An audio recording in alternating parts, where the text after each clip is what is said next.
Yes, people. How you doing? Welcome back to the Spurs Talk Show. Why is my camera facing over there? Let's get that one going. How you doing? Welcome back. I hope you're all happy and healthy doing the things you love with those that you love doing them with. It is Thursday.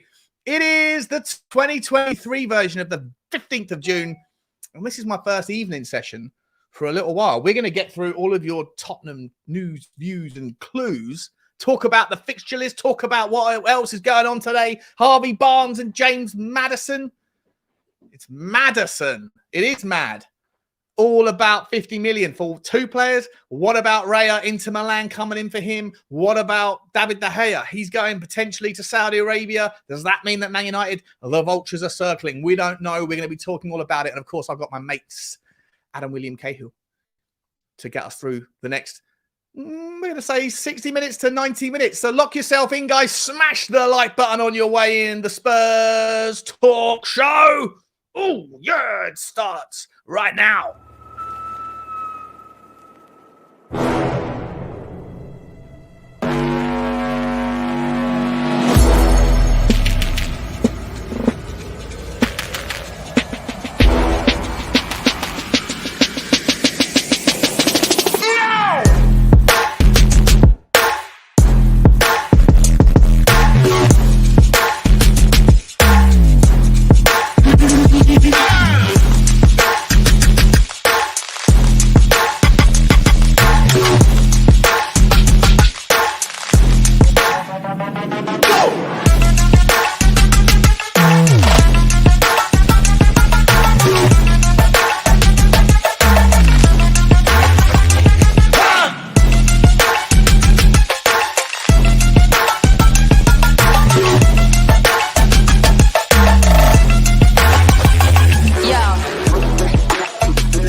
Lovely touch from him, though. Harry Kane, Lucas Moura, can you do something, please? Last chance. Last chance, Matt Doherty! Oh, you shite! There could be from the dead to the don't fuck it up now. Don't fuck it up. Go win it. Go and win it. Go and win it. Let's go. Last chance.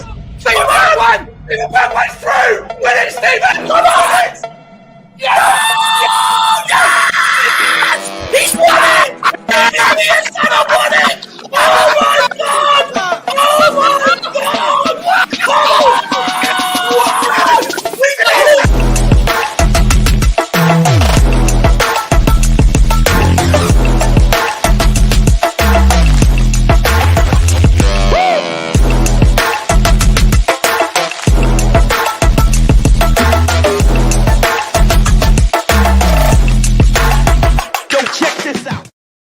Yo, check this out. What is happening, ladies and gentlemen?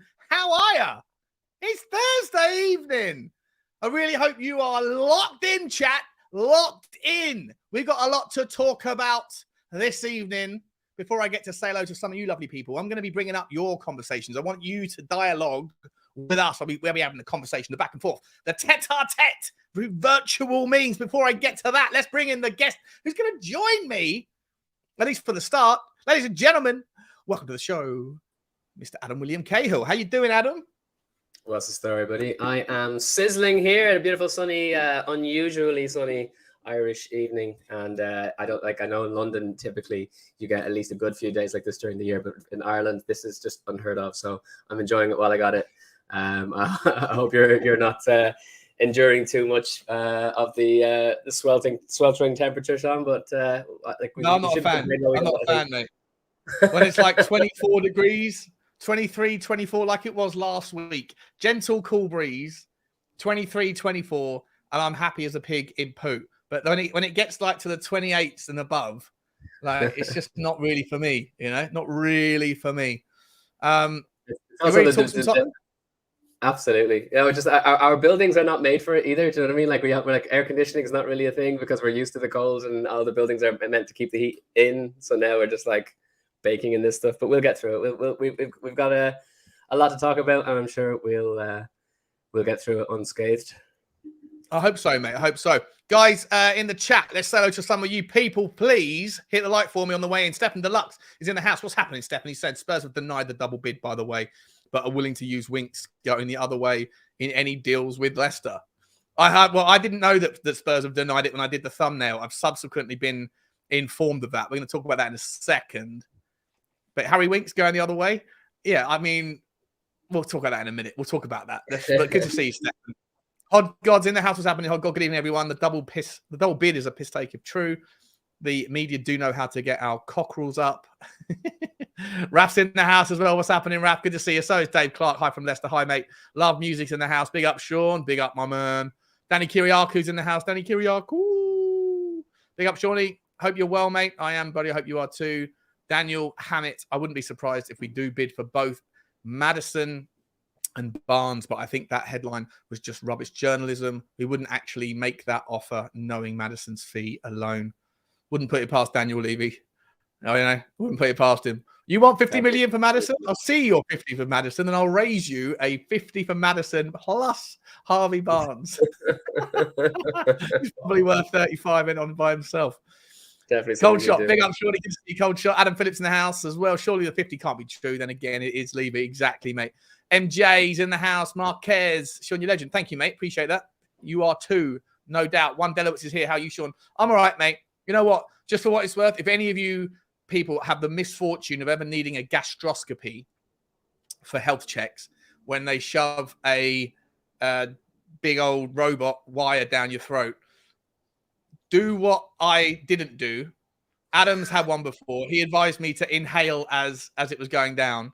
I didn't. Well, I did the instructions that they gave me. It was the worst retching experience of my entire life. And they went through the hard bit to get it all the way down there. And then they realized that there was undigested food in my stomach. So they had to pull the thing out, cancelled the procedure, and I've got to do it again on Sunday morning. Oh, my days. Yeah. Absolutely. It was horrendous. But this time around, I'm going under the sedation. I'm not doing that again. You know? No way. I felt like I now know what girls in the adult film industry feel like on a daily basis. Mark Cousins in the house. What's happening? Good to see you. Martin Wilson's in the house. Evelyn Levy is a buffoon of the highest order with that bid. He still thinks it's 2006. It is indeed, Martin. Good to see you, mate. Hog God's in the house. We've seen David Clark as well. Who else have we seen? Peter Agar. Big up, Sean. Good to see you. Terry Wright's in the house. Adam Phillips in the house. Drew Zilla. Locked in, buddy. Locked in. Lock in the chat. Elvis G. What's happening, my man? The double bid for the Leicester players is fake news. Levy would have offered 20 million plus Winks and Tanganga. Yeah, maybe. Jazzy Jones is in the house. Think we'll get Maddison, and I'll lay Sean's hat on it. Good to see you. Frankly, Tottenham, how are you, my man? Adam, another legend indeed. Yes, you are. Adam Phillips also in the house. Who else have I got to say hello to? I said hello to Raf. Martin Knightsbridge is here. What's happening, man? Been 34 in Spain today. Wowzers. Yeah, hotter than here. Blunderbeak Coys, big up, Sean. New to the chat, but long-term sub to your channel. Hope you're feeling better, pal. Thanks, man. Welcome into the lives. I'm going to be doing more lives. I promise you I will. Once I get this health stuff out of the way and I get some clear pathway forward, then I'm going to be restructuring and sort of organizing myself to get the daily walk thing done earlier, and then I can get my work done, and then I'll be able to do more time for these things because I want to talk to you guys more in real time than I do. 24Z's in the house. What's happening? 24Z. Lee D's in the house. Bring Ndombele back. Give him a last chance. He's got more talent than anyone we got. He has got more talent, but does he have the rest of the... That's a starting point. Let's have a conversation there, Adam. Let's just pause for a second. Does he have more talent? And is talent enough to get him another chance in your eyes? I think when you weigh up the pros and cons, I wouldn't be devastated if Postecoglou wanted to give him a chance. But when really thinking about it, I don't think it makes sense for the fact that he even in Postecoglou's system, I don't think Ndombele's fast enough. I don't think he's going to be able to put in, he certainly won't be able to put in the hard yards. He's not willing to put in that much effort, put that much grind. He doesn't have the energy for it.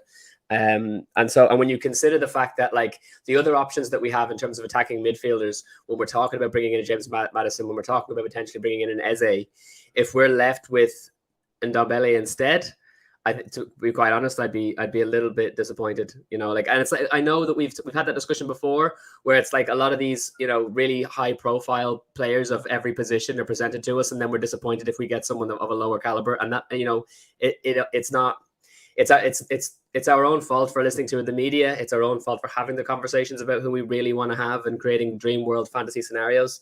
But I just think if we have Ndombele playing in the attacking in one of the number 8s instead of Eze or Maddison, I would be pretty disappointed, to be honest with you. Do you think we can get Eze, do you? I don't see why not.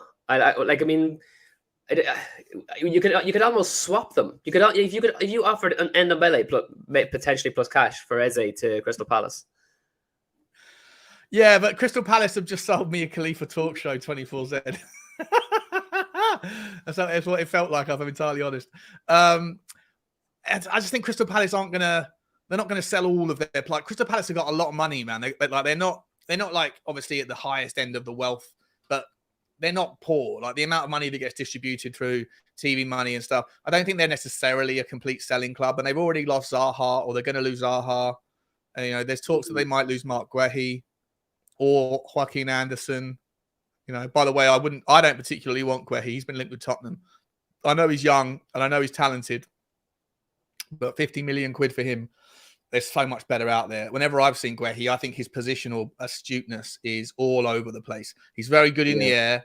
He's strong. He's good in the challenge, but sometimes he can get caught out of position. I remember against Tottenham at White Hart Lane this season just passed, that he got his positional awareness all over the place when Sonny broke over the top and scored. I think it was that game. Anyway, so back to Eze, amazing player. And I actually got him wrong. I was in the mud with Sava on this one because Sava was like, he's excellent. I was like, he's all right. And then now, of course, this was a while back. And then now, of course, he's had an absolute monster of a season and everyone wants him. I just don't know. I'd like him. I'd definitely take him. But the amount of money it's going to cost for him, again, I don't know if Palace need to sell him. Therefore, if they are going to sell him, it's going to take a hell of a lot of money. And there's a lot more. Sorry, go on. I was just going to say there's a lot more value for a lot less money. And I actually want to show you a couple of them later on in the stream that I've picked apart using the YScout. Come back into me, Adam. But when we got James Maddison on the table as well, not that we couldn't bring James Maddison in and keep Ndombele and then have the two of them as rotating options for the 8, but I just think if keeping Ndombele meant that we didn't go for another attacking midfielder, then it would be quite disappointing. In fairness, it does look very likely that if we're going for a double swoop for Maddison and Barnes, that will probably get over the line if we're genuinely going for it. And then again, you throw a couple of players going the other way. I don't see why not. George Classics in the house saying, big up George, he's saying, isn't the double bid a sign of ambition? Let's pivot to the main story, right? So obviously Tottenham have come out, or Matt Law has allegedly said that didn't happen, but for the purposes of the argument, let's say that there is some genuine interest there. A couple of questions. I want you to start with whether or not you like the players and whether you think they would help out, they would be a good fit. Do you think it's value? Like, what is the correct price that you think that Leicester would kind of be interested, be kind of sit up and take notice for them? And then I'm going to, after you give me the answers to that, I'm going to kind of dive into the news about Sonny, that he came out with yesterday regarding his need for hernia surgery and the fact he was playing injured. And is that a little bit of why he had such a poor season? And we'll go from there. But start off with Maddison and Barnes. Like, how big of a deal do you think they are, and how much help would they provide Tottenham? Massively, to be honest. I think that they're both excellent players. They're both in a team that they're dying to jump ship of now that they've gone down into the Championship. We know that Sonny's not, I love Sonny, but he is aging out. His pace is absolutely everything to his game.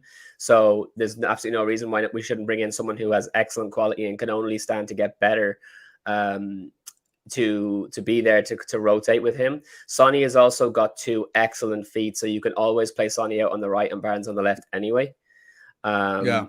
And I think between the two of them, you're talking. I like obviously a 50 million bid is insulting, but I think 80 million makes between 70 and 80 million makes sense. And if you throw in a player or two going the other way as well, you're bringing the price down. Obviously, Levy's going to start haggling with his, bonuses and his different ways of structuring the payment and stuff like that. So I don't think it's the most difficult thing to get over the table. If we paid 60 million for Richarlison alone, 70 million, 75 million for both of those players who are absolutely brilliant. I don't see any reason why not to do it, how they wouldn't fit perfectly into what Postecoglou is going to want to do.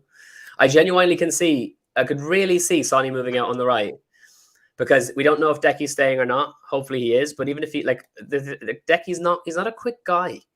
And in Ange's system, I'm not sure how well maybe he'd be okay playing in a deeper role, but I don't know how flying up the wing he's necessarily going to work.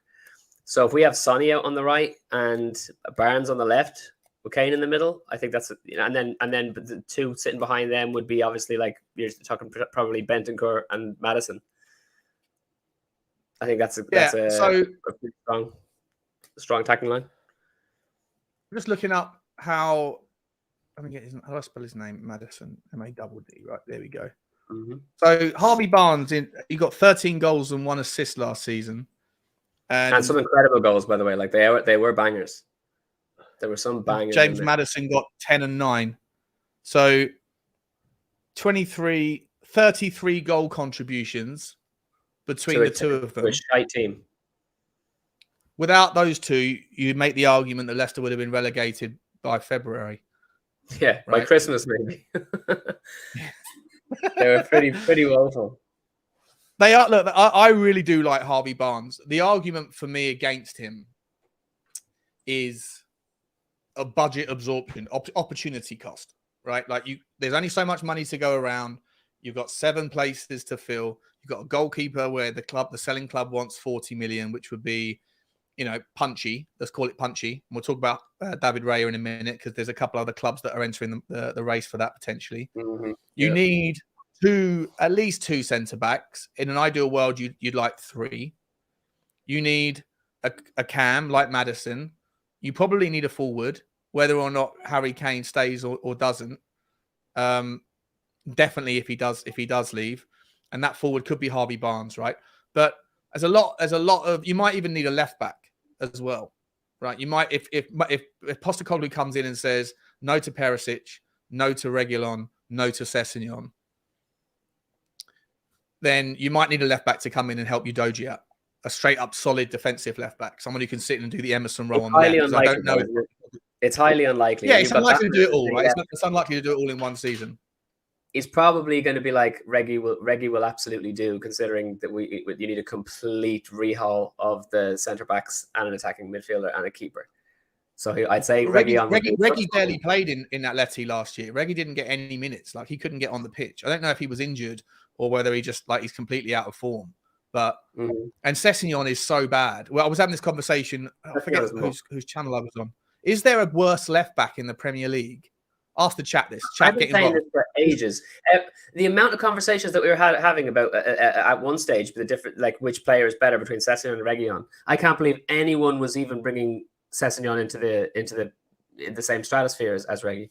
Couldn't even tie his shoelaces. It's insane. Sessegnon is an absolutely piss poor footballer. He is, right? He is. And so to me, I don't want Sessegnon anywhere near the club. I don't think anyone's going to pay 15, 20 million. And Daniel Levy's going to hold out all this, he always values his own assets more than he values other clubs. And he's never going to change his spots on that stuff. But so back to Harvey Barnes and Maddison. For me, it's about the budget absorption, the opportunity cost. If it's going to cost you 80 million quid to get Maddison and Barnes, and 50 of that is for Maddison and 30 is for Harvey Barnes, is he going to play enough minutes to justify it? Is it going to be another situation where you have, just like last summer where we spent 60 million quid on Richarlison and he got what, 20% of the minutes, 10% of the minutes in the season, 15, whatever it is, a terrible, so few minutes.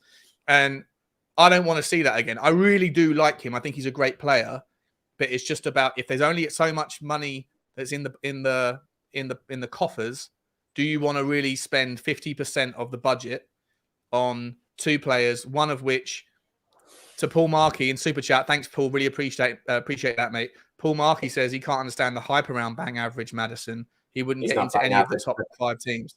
Wow. No, so wrong. So wrong. Who are the top 5 teams, though? Manchester City. He doesn't get into Manchester City. I don't think he gets into Arsenal ahead of Odegaard. But that's probably no it, though. He gets into Liverpool. He gets into Chelsea. He gets into Man United. He gets into Chelsea, you think? Absolutely. Chelsea? They finished lower than we did. They're an absolute shambles. They need someone. Shambles of the club, but the individuals they have are spectacular. I don't think he gets into the Chelsea side at the moment. I don't. Newcastle, does he get into Newcastle?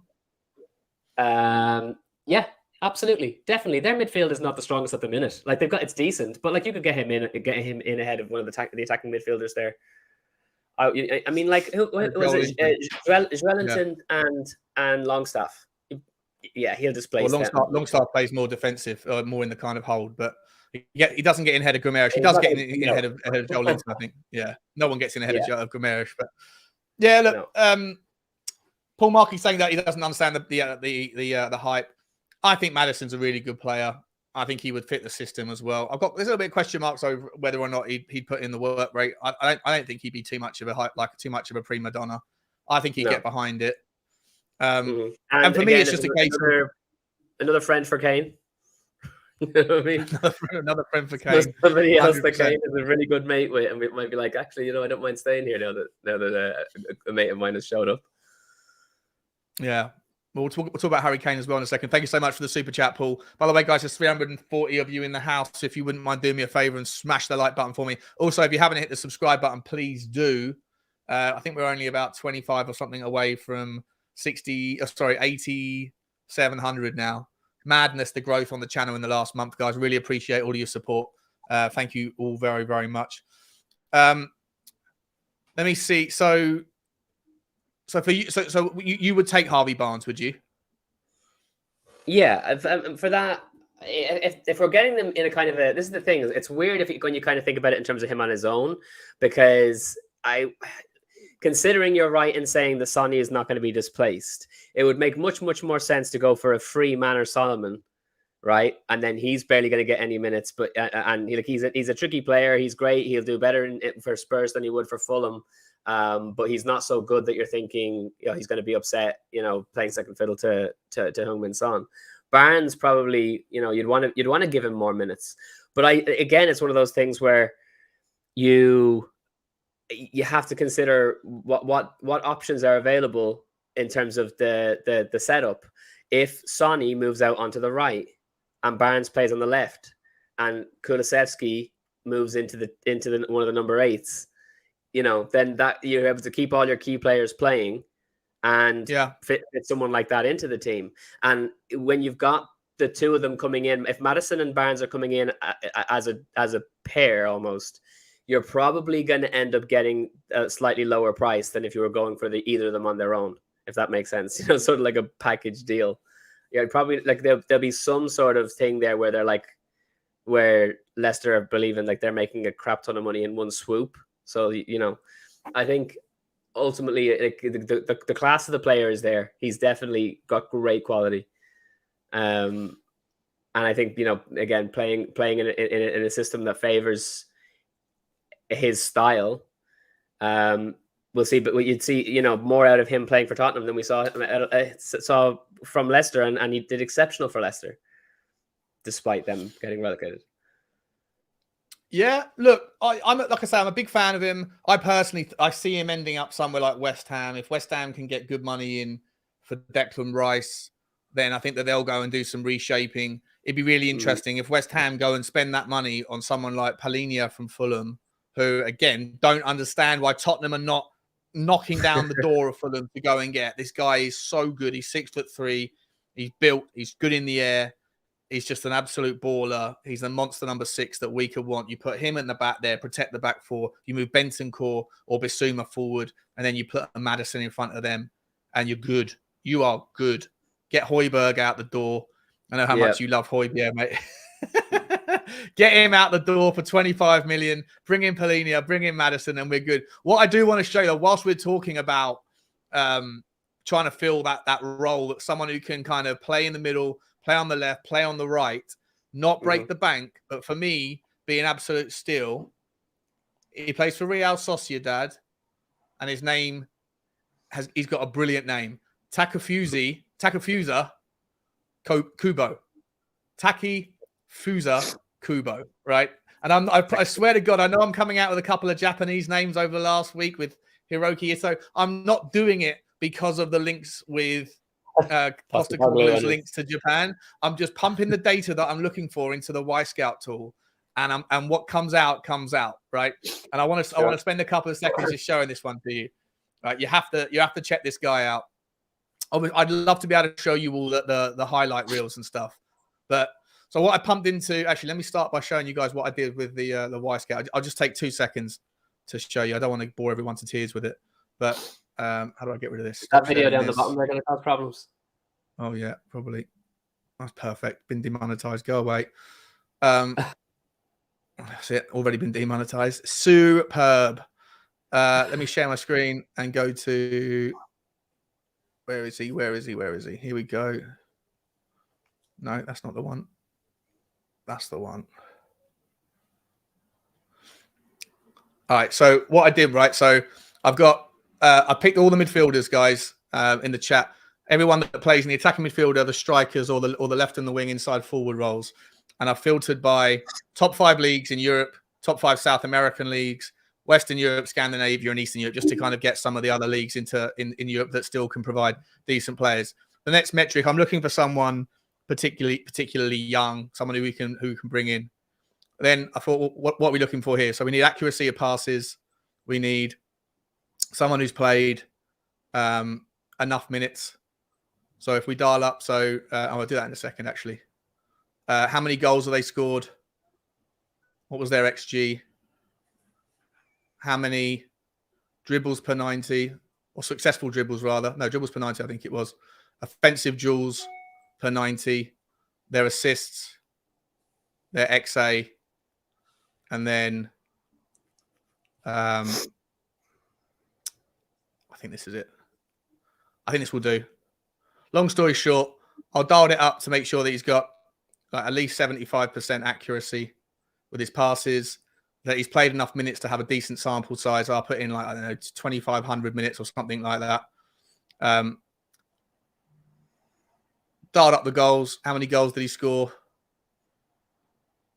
There we go. And make sure he was about performing where he's supposed to be. What's really interesting with XG and with goals and XGs, right, is that you can see players sometimes.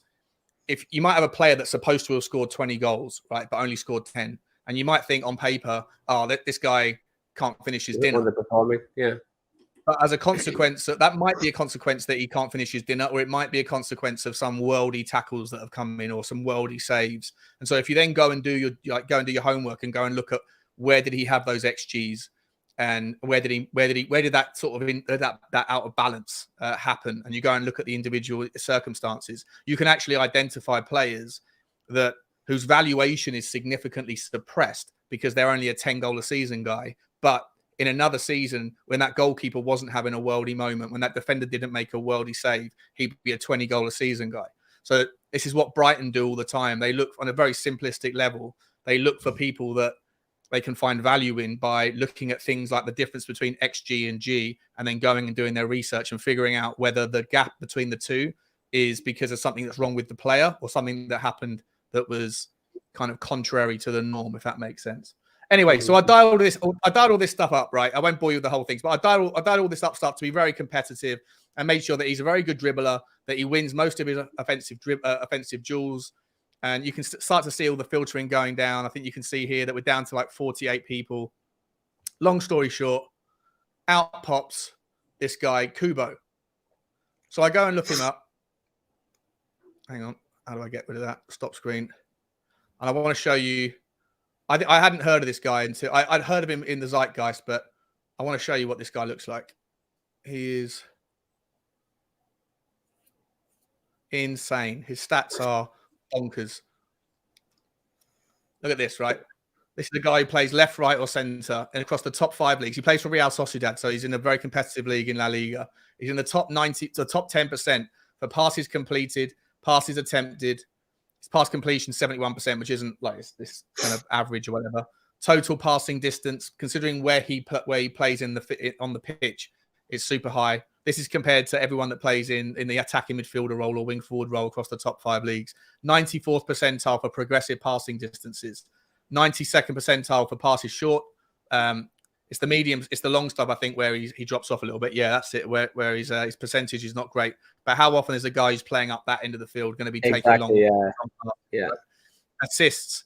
His XG is expected assists and goals in the top 95%. So he scores or assists 1 in every 4 games. Key passes in the top 90 percentile. Like, I won't bore you, mate, but you just go through this stuff. Look at it, even defensively, he's an absolute, like, for his role, he gets stuck in, does the press, wins the ball back where he has to. In possession, he touches the ball more than anybody else. He carries the ball in the top 5 percentile in those leagues. Total carrying distance, 222 yards per 90 minutes. He's running with the ball 220 yards. This guy is only 22 years old, and he's only valued at 20 million euros.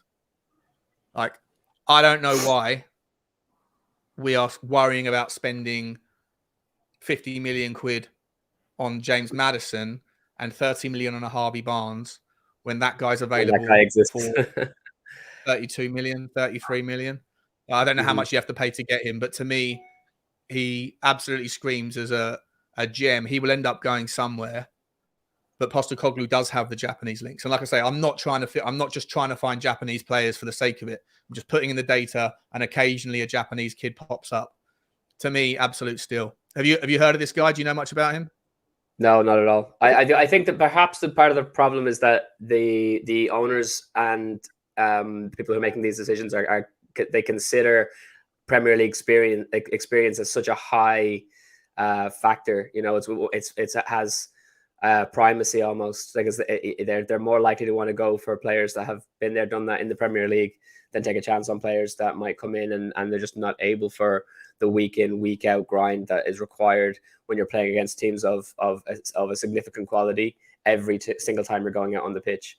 Because you go to any of the other leagues and you know when you're playing certain teams, you know you're getting a half day, you know, whereas like that's just not the case with any single team in the Premier League. And so how many of them are able to stick it out? And you know, it shouldn't be the be all and end all, but I can understand why that's the way that they think. And so perhaps that for that reason, you're looking at a Maddison and you're going. And apart from that, though, it's also that Maddison is English, and we've got to consider the homegrown quota as well. So those things are going to be really relevant when we're trying to ship out players like Winks and Dyer and whatnot, Tanganga, Sessegnon. All of our English players got to go apart from Harry Kane. You know what I mean? So like, I think that there's a reason why they're going for Barnes, Maddison, get the English numbers up. Yeah, I saw yesterday. I think even though he's Spanish, David Raya counts as homegrown, I think, as far as I know. Yeah, he does. He counts as homegrown for us, yeah, for Brentford. I saw yesterday there was this news that was out that the Home Office has loosened up the rules on football clubs for signing players. And I initially thought it was a changing of the rules with regarding the homegrown in the foreign national contingent, but actually it had nothing to do with that. It's just that when you're buying foreign players, because of Brexit, it's more and more difficult to go and like identify the Julian Alvarezes or whatever of the world. The players, you know, there's a player that I was looking at, and I won't bore everyone by getting him up, but a guy called Mauricio who plays for Corinthians, I think. Another 21-year-old who's just absolutely banging it over there. And because he hasn't played for Brazil, if you wanted to bring him over, it would be difficult enough to bring that kind of player over to England, even when they're before Brexit. But it's always been easier for Brazilian players to come over to Portugal or whatever first. But now with that ruling changing with the Home Office, you can now bring 3 to 5 players every season without having to get the additional work permit. So but I'll take your point. I'm actually going to ask you some questions about the set of the outgoings in a second. Big up 24Z, Sean. That Ito left foot it's amazing, isn't it, mate?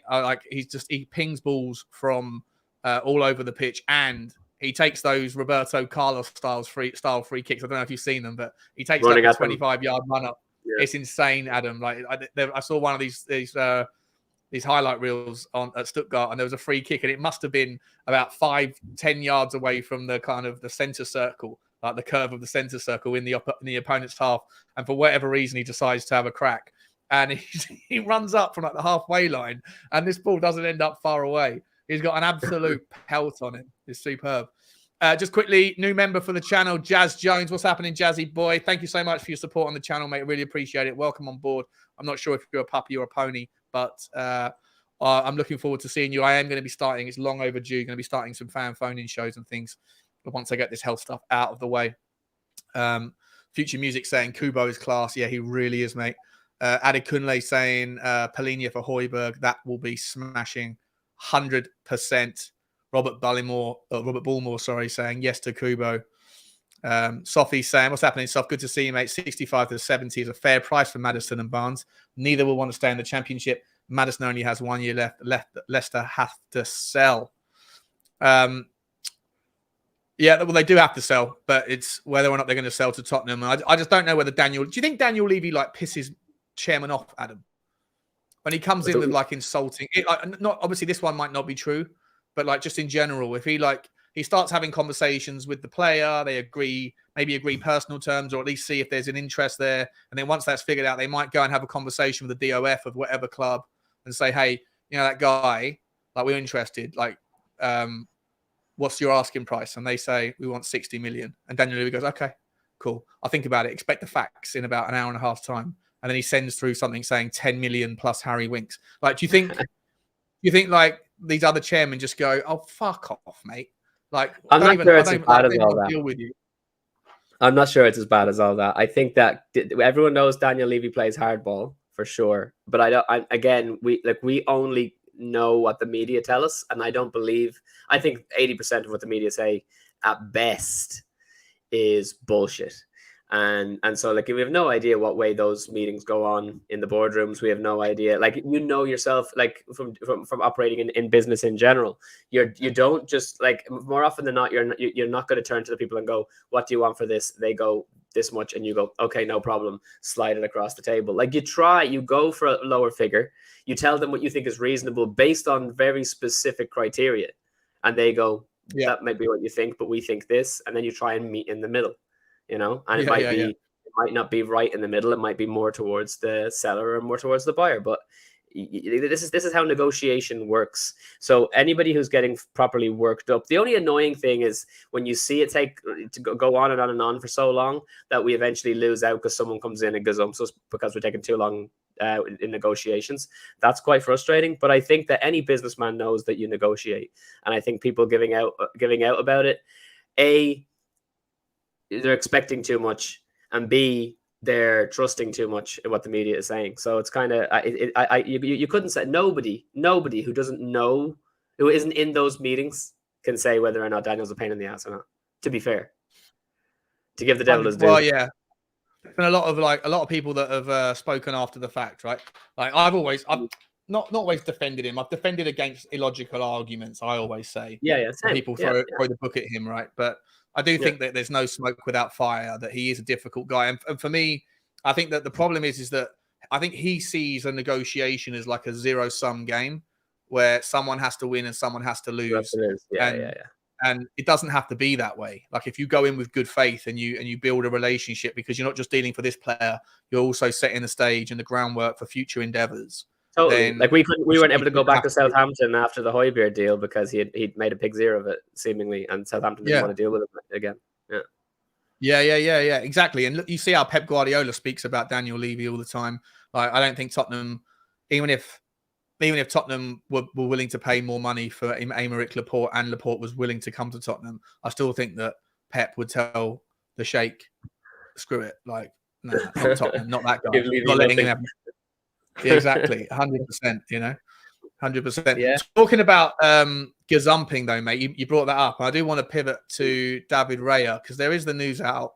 There's two stories out today that obviously overlaps with us. Manchester United goalkeeper David De Gea might be going to Saudi Arabia. I think I didn't recognize the name of the team, and it sounded Arabic, so I'm going to assume it's to Saudi Arabia. And also Spurs Extra, I don't know, or Jacob Steinberg, I don't know who this guy is. He's reports for The Guardian. He's saying that Inter Milan have now inquired about Brentford's David Raya. Now, Inter Milan haven't sold Andre Onana yet. Yeah. But they're looking to sell him to raise money. So, and it's United that are going in for Onana. So yeah, I mean, I think that's a very big domino effect situation going on there. Like, if Inter keep Onana, then or sell to someone else, then Man United want Raya, and if Onana goes to United, then Inter need a keeper and they want Raya. So they're having that kind of debate: which one of us gets Raya, which one of us gets Onana. And meanwhile, we're being told that Raya wants Tottenham. I suppose he wants to stay in London, and that makes absolute sense. Maybe he thinks that he's got a better chance of having consistent first-team football. Maybe he's an ambitious guy and thinks, okay, if I go to Spurs, that's the team that I can prove myself best at, because if we're successful, then it shows a lot more in terms of my impact on the team.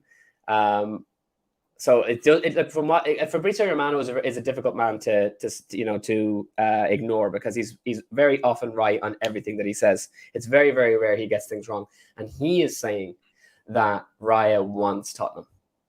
So the only thing we need to figure out, the problem on that end, is that right now Daniel Levy is not willing to spend 40 million. But we heard that Man United are not willing to spend 40 million either.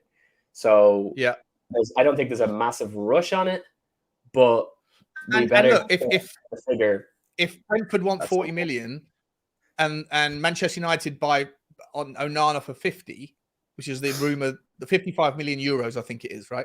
So 48. If Inter are doing that to raise money because they're bankrupt, like 90% of Italian football clubs, are they really going to drop 40 million pound, which is 48 million euros? Are they really going to do like we'll take the 50 and then we're going to give you the 50 to Brentford for, it seems like the numbers don't really make sense on that one either. But this is the point I was making on today's walk that I did. Right, the absence of a director of football for Tottenham means that there is no outgoing rumours. Not that it takes just director of football to create them. That's a silly, short-sighted point. But like, there's you type into Google right now, Eric Dyer, and you hit the news button, and you will not see any links with Eric Dyer going anywhere. You do the same with Sanchez. Do the same with Sessegnon, with Winks. Like, obviously Winks today maybe going Leicester, but that's ridiculous in my opinion. But like, you take the point, right, that there's really zero going on with regards to the outgoings. Pierre-Emile Højbjerg, there's no links as far as I can tell. And I feel like when that's the situation, if a club is interested in one of our players and they're the only club interested, it gives the wiggle room in the like, who has got the stronger hand in a game of negotiation, a game of chicken? Daniel Levy, who's holding none of the cards, or the guy who knows that he's the only person who's interested. Whereas David Raya, if it's true that there's 3 or 4 clubs circling, many suitors, does it put more pressure on Daniel Levy to yield and spend more money than he needs to on a goalkeeper? And then that provides an opportunity cost later when, if you could have got him for 30 or 35, and now you're paying 40, that then stops you being able to go and get Maddison and Barnes and whoever else you need in the DMC role. Or the well, I think the problem as well, though, is not just that, like, if it was just a case of we need a keeper and we have the money to spend, so spend it, you asshole. Like, that's one thing. But the problem is we don't just need a keeper. We need to completely rebuild the team. It's not going to get done in one window, but we need significant changes in our very first window. And you're probably, if we're very, very, very, very, very fortunate, Levy might spend 150 million this summer. If we're very fortunate, right? Like, that's just the way it is. And so when you're playing with that kind of money, yes, we could say Levy just spend the money on Raya, but it's like 40 million from 150 leaves us 110 to buy at least 4 more players.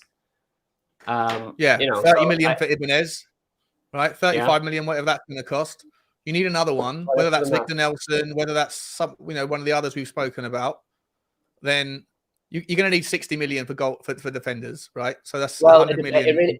It really does depend on how much you trust. There are defenders that we can go for. That's what I find very strange is there are defenders we can go for right now that would cost very, very little by comparison to the ones that are being touted about, and they're going to be our backup ones anyway, and they're still infinitely better than Dyer, Davies, Sanchez. So, for example, you go for a Robin Koch from Leeds. You go for even, and if let's say it's just for a season. Let's say we throw him away next season when we buy someone else. But just for now, a backup right-sided centre back, Robin Koch, a backup left-sided centre back, Salisu from Southampton. Those two teams have both been relegated. That those players are not going to want to stay there. They're going to want to try and make some money. You like Salisu? Do you like Salisu? Do you? A lot of people like Salisu. I think he's clumsy. I would rather have Bella Kotchap if I'm going for a Southampton guy, but I'm saying I literally just mentioned a right back or a right-sided centre back already, so I figured I'd mention a left-sided one. But, you know what I mean? Like if we go for an Ibanez now to play alongside Romero and have the two of them, even though they're both right-footed, but the two of them are like we know Ibanez plays on the left at times. So if we have the two of them as our mainstays, and then you have, for example, Salisu and Koch playing as like understudy to those two just for now, then you're saving yourself money. Do you know what I mean? Like, because those guys are not going to play most of the games, but they're there as very, very suitable understudies. Because you do not want to see Dyer coming off the feckin' bench next season. You know what I mean? So why spend a load of money when we can spend decent money on Ibanez for now, bring in two other centre backs that are cheap as chips because of their of having been relegated, and then spend the money on Maddison. Yeah, no, I agree with you.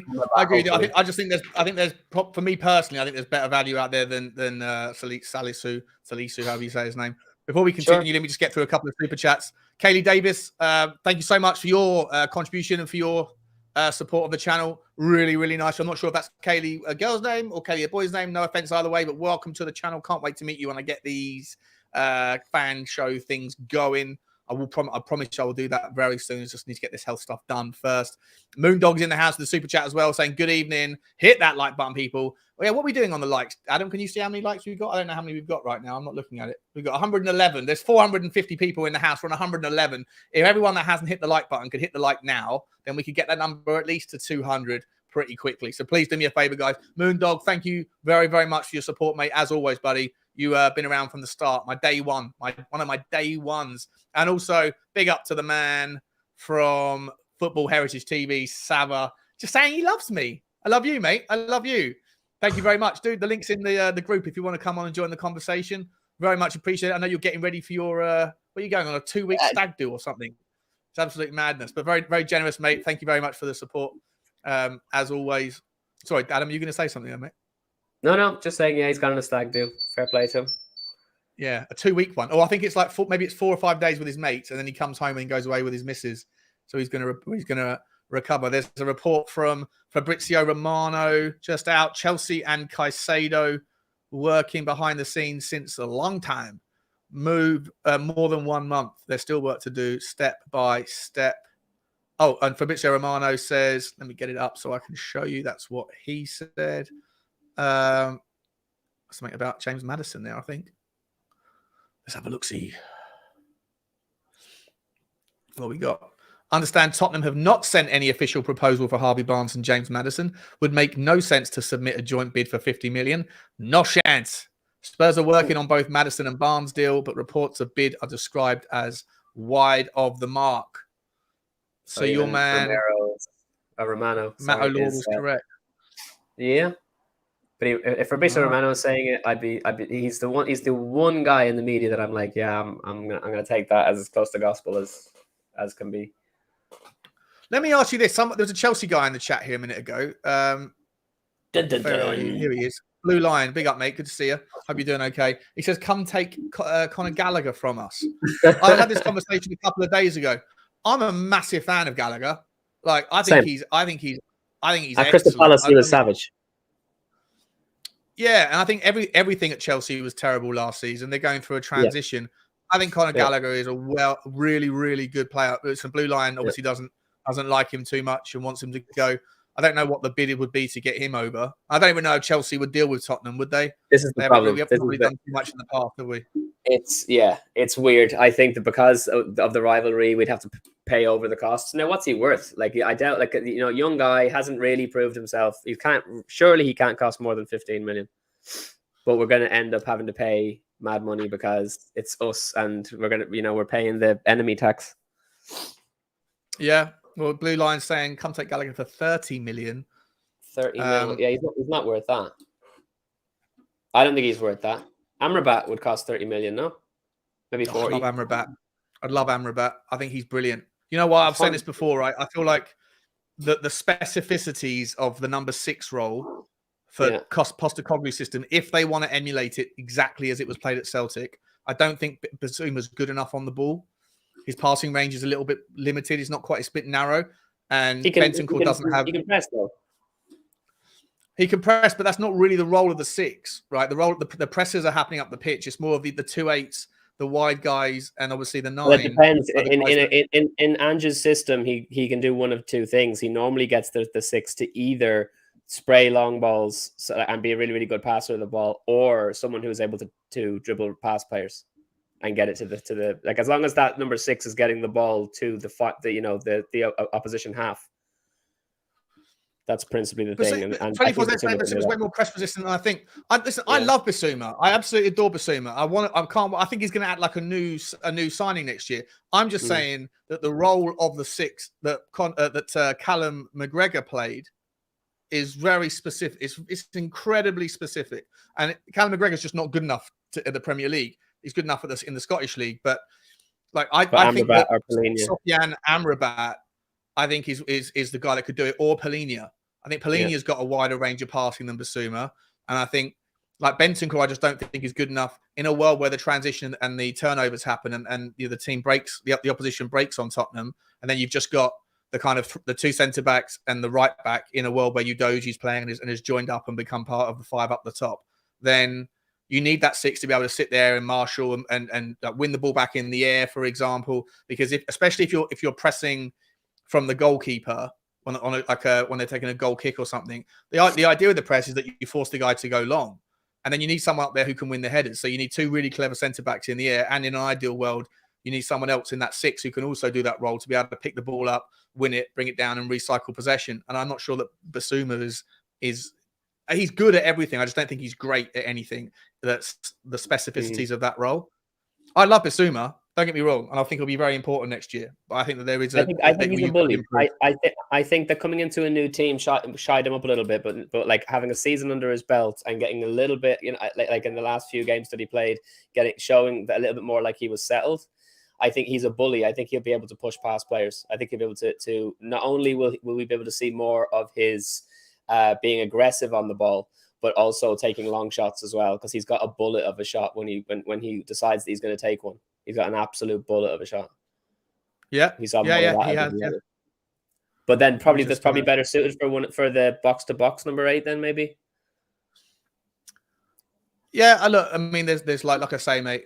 There's a bunch of them out there. There's even some cheaper options, but I actually think that if you're gonna we can't go for cheap on every position. I feel like you need to at some point step up and think about how important that player is. Like I say, I'm not concerned if it is Bissouma that does it. I don't think Bentancur can play that role. I think Bentancur would just need to be in one of the further up 8s, personally. But there's people out there that disagree with me vehemently and say that he'd be perfect in the McGregor role. And I agree with the ball at his feet, but when the ball's with the opposition, I'm just not convinced.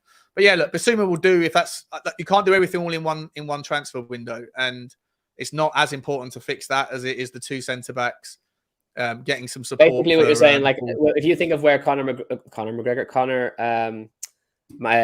Gallagher is going to play, then he would probably be playing in one of the number 8s. And when you're considering the players that we have already that fit in that role, plus if you're thinking about a Maddison who would be infinitely better than Gallagher, and then you want to bring in someone who is, as you said, it's a very specific role for the number 6. You're not going to play Gallagher in the number 6. So why would, if it's 30 million, and I know it was just, Blue Lion said 30 million, it might not be what he actually cost, but why would you spend 30 million on him when he doesn't he's not fit for purpose in that way? Yeah. Yeah, look, I like him as a player. You're right. I'm not entirely sure he's the better guy. And like I say, I do think if you could go and get the Kubo fella or one of the other guys we've spoken about, then there's better value out there. What's your take on Kulusevski, mate? I don't know if we've spoken about this, but Romano 7 hours ago said Tottenham are working to find a solution with agreement with Juventus to keep Kulusevski at the club. Talks are taking place to reduce the 35 million euro asking price / buy option with the player also keen on staying at Spurs. I saw other rumours today saying that Newcastle were interested. I think we've got like a week and a half left to activate the option. Otherwise, he's free to go on the market. And that I don't know if Newcastle would go after him, but surely he wouldn't be short of suitors. Are you mad on Kulusevski? Do you think is he value for money at 25 million quid? Like I've said this a number of times, I'm the kind of guy that favors my head and not my heart. And I love Kulusevski. I was massively in favor of bringing him in when we did. I think that when he hit the ground running, something shocking when he started. Of the two huge signings that January that were based on the wing, it was Luis Diaz for Liverpool and Decky for us. And Decky at that time, it proved himself without a shadow of a doubt to have been the better purchase. Even though we wanted Diaz and Liverpool gazumped us, we ended up getting the better player, bar none. It was irrefutable. The goal contributions were exceptional. He set the league on fire. And although last season wasn't his best season, I still think that's clearly still in him. He just needs to get over his maybe he's a little bit afraid now of pulling the hamstring again.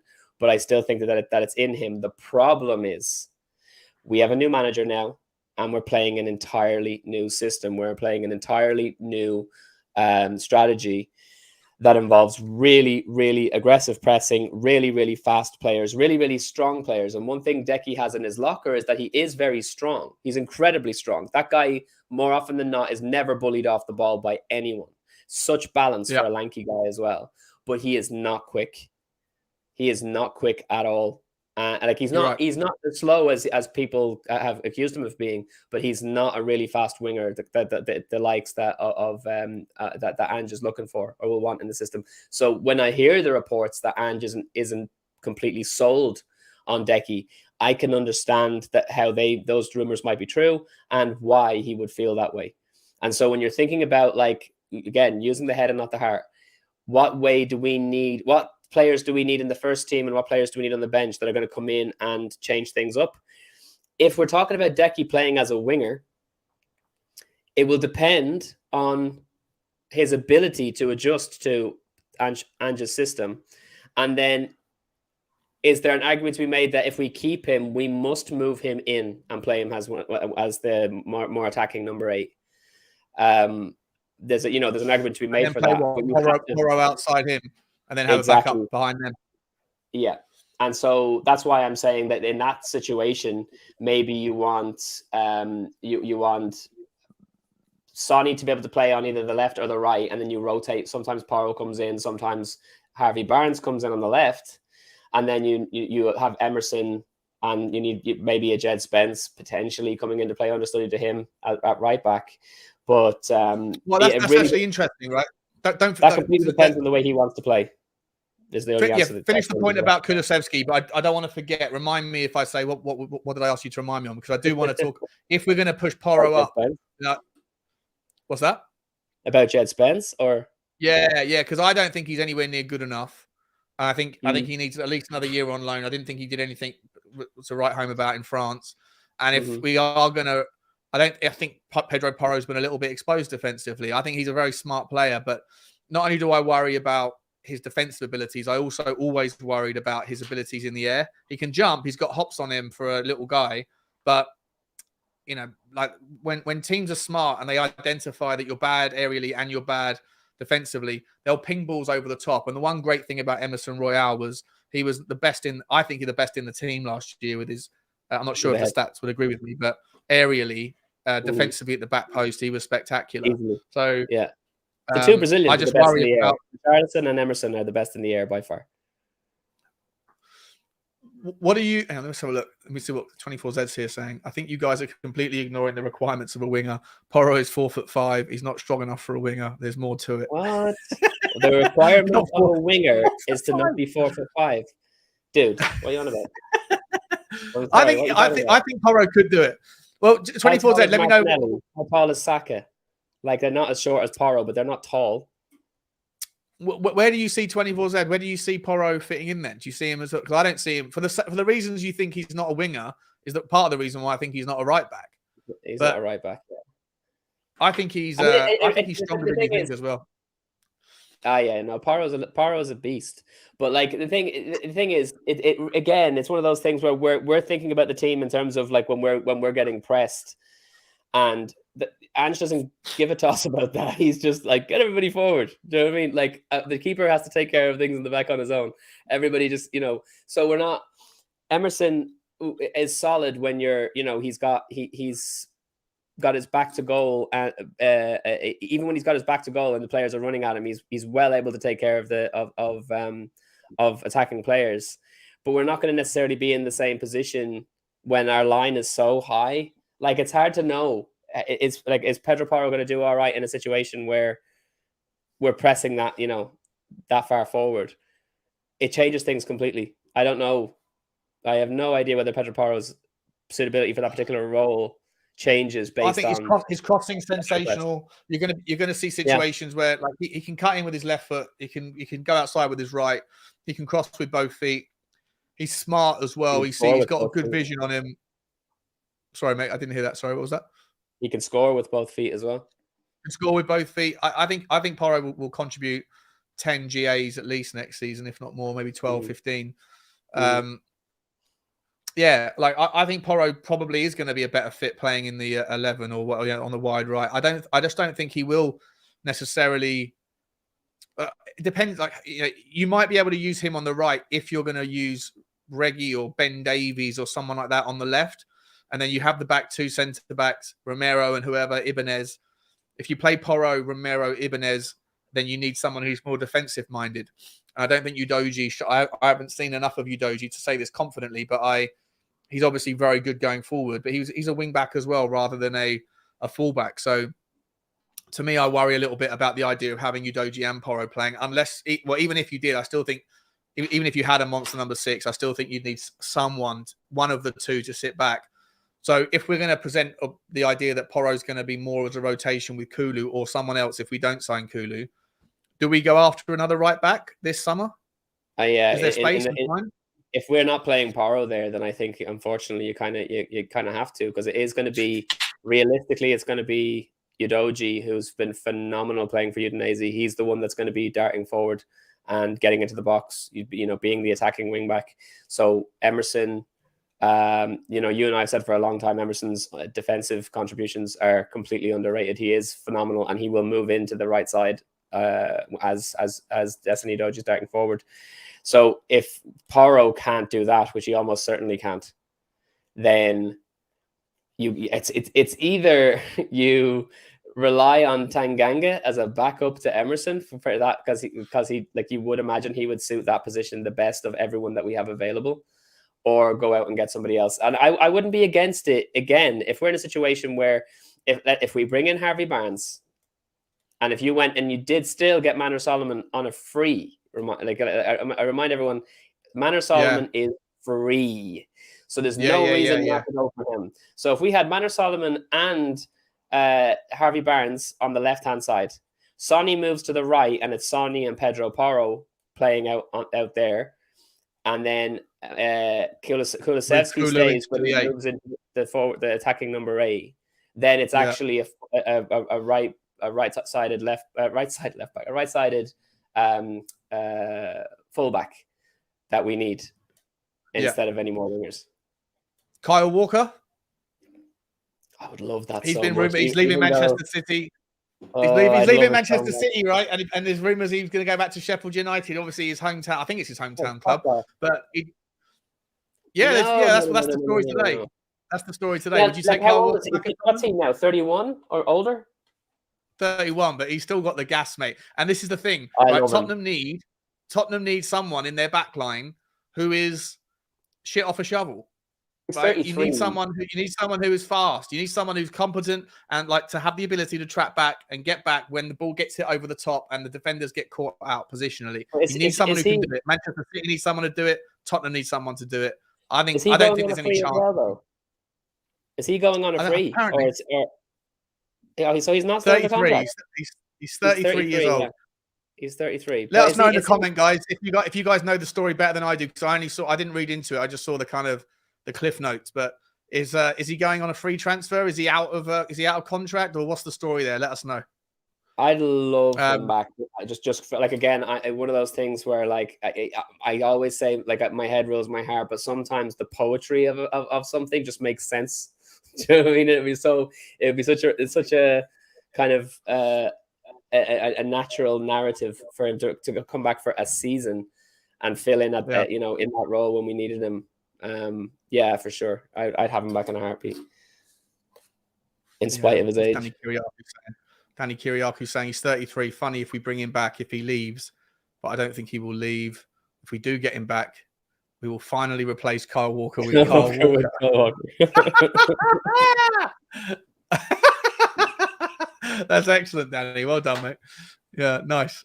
Everyone's sitting there saying his contract expires next year, so he's got a year left. There you go. He's got a year left.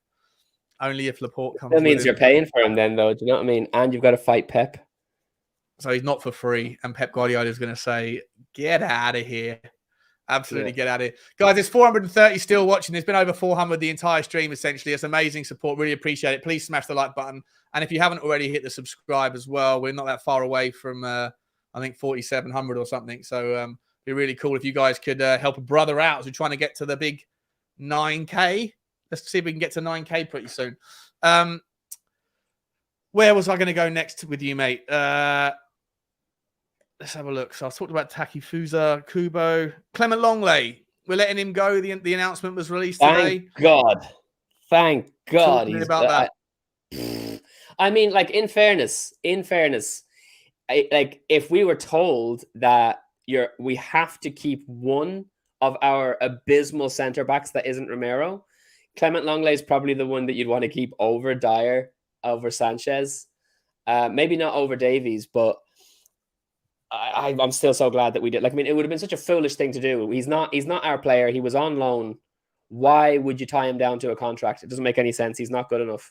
And then certainly not for I'm gonna call them cogglers. I've been calling them cogglers for ages, and it's easier to say them pasta coglu. For a coggler system, I think that he would absolutely get demolished. And so, it doesn't make any sense. I'm glad he's gone. I'm glad we let him go. I'm not so hot on the fact that we let Danjuma go. I think Danjuma would actually have been fantastic if we had kept him on. You liked him, did you?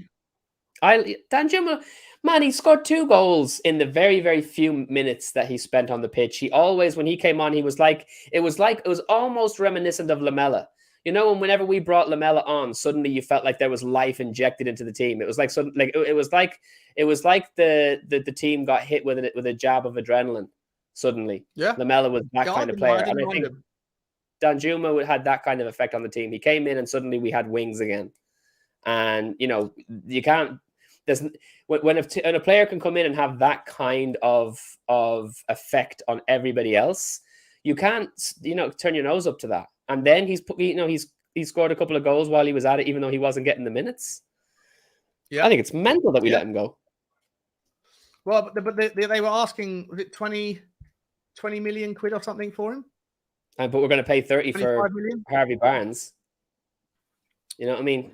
Like, get Danjuma. You'd rather have Danjuma than Harvey Barnes. If it saved us 10, 15 million, and then we go out and we get just Maddison or just Eze, I think absolutely. Like, there's the only thing that's positive about bringing in someone like Harvey Barnes instead is the homegrown quota. But Danjuma was massively underrated, I think, by the fans. Massively. People should have been screaming to free Danjuma. Hashtag free Danjuma should have been all over the fucking internet. everywhere. I think he did well with the minutes he had, and I did like his energy, and I did like the fact he pulled players out in a couple of the late games, created space. But I don't think I remember him doing much on the ball. I'll be honest, right? Like I feel like the things I saw of him that I appreciated was his ability to take like a snap moment, a snapshot that got us a goal or a header, whatever it was. I think he scored a couple of goals, and like he'd pull players out of position and make room for others, made room for Harry Kane and for Sonny. But whenever I saw him on the ball, I don't remember him doing any. I don't remember him creating space for himself. I don't remember him taking on players and having any success. He didn't really wow. I liked his output, but I didn't really like the input that much. It wasn't that tangible. So I personally like. I think that's if we signed him, I probably would have underwhelmed myself. I think that's where the eye test, I think, kind of, for me looking at him, I was like, okay, this guy's got plenty in him, and he's not getting the minutes to be able to really level up. Like you've got to get some of that. Form is everything, and if he's not getting the time to be able to be like, right, okay, I'm testing out the league, testing out the quality of the players I'm up against. What do I have to do? How much sharper do I have to be to beat these guys compared to the guys I'm used to playing against? He didn't have the opportunity. He showed enough for me where it was like he was well capable of injecting something unique to the team. And Sava said it on one of the streams the other day. It's like you need all sorts within your team. You need options. But I found something related. Google, what's going on? About to get demonetized. What is that? Is that the TV? Oh, no, Google. It's one of these. I got one of these. Google. Oh, minis. You're being listened to. You're being listened to everything you say. They're going to start offering you Tottenham stuff and Danjuma merch. Mate, speaking about Danjuma, do you think that he's, with the news around Sonny playing injured all season, playing with a hernia? Yeah, Danjuma and Sarr should have played more minutes last season. Yeah, I agree, 100%. Do you think that? Do you think the fact that he didn't play is almost insane, given the fact that Sonny was injured the entire time? Yeah, 100%. Poorly. 100%. I think if he had DK, what's the story, my bro? How you doing? You all right? I'm good. Yeah, nice to see you guys. Enjoying the show. Why are you sitting in the dark? I'd come on for a little bit. Is it dark? Why are you in the dark? Yeah, you're in a dungeon. Well, it's because this room is still quite bright. Like, to be honest, it's still quite bright. Yeah, it's all right. Fair enough. How you doing, mate? You good? I'm all right. Yeah, not too bad. Actually, to be honest with you, I didn't turn the lights on because as soon as I turned the lights on, there's like a swarm of flies, little flies have come. There's so many of them. Last night, I had to get the Hoover and fucking started hoovering on the wall, on the ceiling, everywhere because of the amount of flies that were there. So I was like, yeah, it's so hot, obviously, here as well. And yeah, we're on the third floor, so it gets very, very hot. But yeah I'm good. Enough. Really good. What's your take on Danjuma? Did you want him or not? Did you want him to stay? I mean, to be honest with you, probably not. I don't think he's what we need. Was he underutilized last season? He probably was underutilized. Yeah, I think Danjuma is more of a striker than he is a winger. To be honest with you, I think as a striker, I'd rather have him than Richarlison, if I'm honest. I think he just by the way his runs are, his deep runs from deep, and he's always running onto the ball, trying to call for it all the time. I think his movement is much better as a striker. I don't think he's a winger. Where his most productive kind of period was when he was playing for Villarreal as a striker. So for me, I would have him over Richarlison. That's the argument.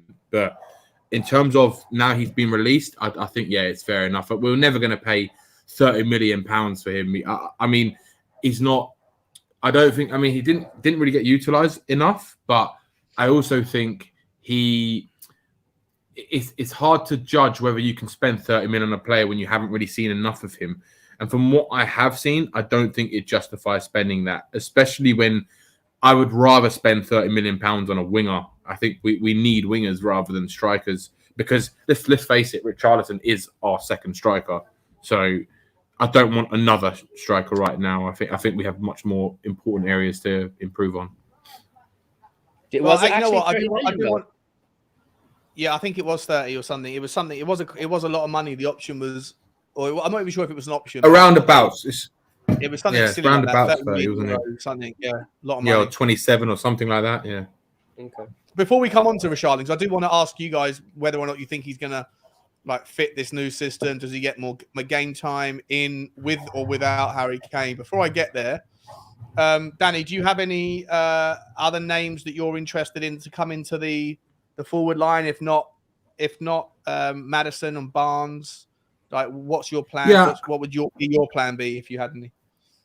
Oh, I mean, I definitely would like, but both of them are good players, right? I mean, let's be honest. Harvey Barnes is a good player. He's a different type of winger. I'm just not sure if he's what we need in a Postecoglou team, because he's not like a rapid winger. That's where he plays, right? I think Postecoglou he is technically gifted, which I think maybe does suit him. But personally, I'd rather spend money on a different type of winger. I think we need a very direct type of winger, someone who's going to dribble at players and who's quick and who's good technically. I mean, who I would love. It's not gonna. Yeah, Kubo's good. I mean, look, my I would love, but it's never going to happen, to see Diaby from Bayer Leverkusen. That's who I would like to see in the team. He is exactly what we need, and but it's not going to happen. What about your boy? Maddison? What about your boy from where you are, Mohamed Kudus? Is there any likelihood was he going to leave Ajax this summer? Kudus, it's potentially, but again, he's going to cost similar wages. He's going to cost similar fees to what Maddison would cost, which would be around 50 million. Maddison. He's 21 years old. Kudus is going to be an absolute monster. Do you know what with Kudus? Like he had a kind of hit and miss season last season. So like he was really good at some points, and then other points he was quite bad. But then again, the whole team was like that this whole season. Very inconsistent season. They kind of had a similar season to Tottenham. Like the game should have won. They really played badly in some games. They did win, which they expect to win, or they shouldn't expect to win. They did win, and then it was like that for the whole squad. And Kudus again. For me, he's a bit like how I said when Anthony went to Man United. I said that he needed another season at least in the Eredivisie to kind of develop more. And I think for Kudus, I think he needs again another season at least in the Eredivisie to develop more. Obviously, they're not going to have Champions League football, but what I've seen of him, he's a quality player. I've loved Kudus, but it's hard. I think our biggest problem is the fact that we need to fill the English quota a little bit. If we're going to get rid of some of these players, we're going to need to kind of get a couple of. I think Adam's right. We're going to need to get a couple of. I mean, look, if we get Raya in, that helps with the homegrown quota. That helps with the English quota. So that's already one off there. But we're chucking all of our English players apart from Harry Kane. So it's like the amount of English players you got to bring in is good. Well, this is it. This is why I think they're going for players like. I mean, I don't think we're going to go for both Harvey Barnes and James Maddison. And if it was one of the two, it has to be James Maddison, because for me, he's exactly what we need right now. And I think he would fit perfectly in a Postecoglou system, especially for the fact of he doesn't just offer us the technical ability. He offers us distance shooting, passing, great passing range. He offers us set pieces as well. So he gives us something that we've been missing for a long time. And I think he'll kind of. I know he's getting on a bit. He's 27, isn't he now?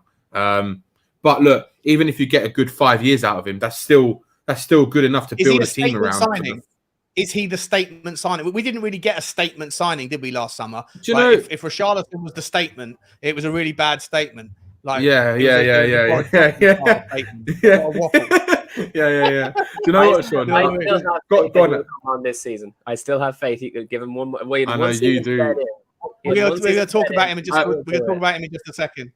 With Maddison, I do think that he would be a statement signing purely for the fact that he is the best English playmaker there is at the moment, right? There's no one better than him, statistically speaking, and I think just for being in his prime, right?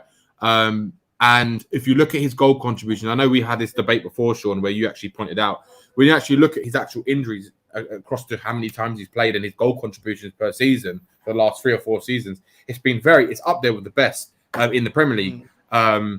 And I think we've just lacked that. Obviously, again, another player we never replaced was Eriksen. even though he was tailing off. Exactly. Yeah, even though he was tailing off towards the end of his last 2 years, we still need that kind of creative spark. And do you know, I think he would be a statement signing, because if you ask any Spurs fan, how would you feel if you signed James Maddison? You'd probably get 90% of them saying, yeah, he's a top player, I'd like him. But I think a lot of people, I think who I would like as well as him would be someone like Alex Scott. I think you get the James Maddison who's in the prime, and they get the youngster who you can gradually build into the team. And Absolutely. he that's what I would do. If I was going, rather than get a Barnes, I would get Alex Scott and James Maddison. But then who do we put A out lot on of the people wings? like Alex Scott. We'll talk about Alex Scott another time.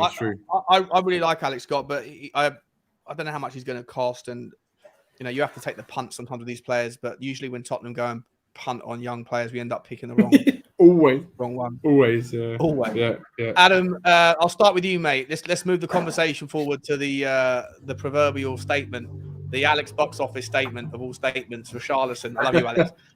What is your thoughts on him? Does he fit in next season? He was talking yesterday. I think he was on international duty, and I think he said when he was asked about Real Madrid links, and he said, "Of course, I want to play in the shirt of Real Madrid. Who doesn't?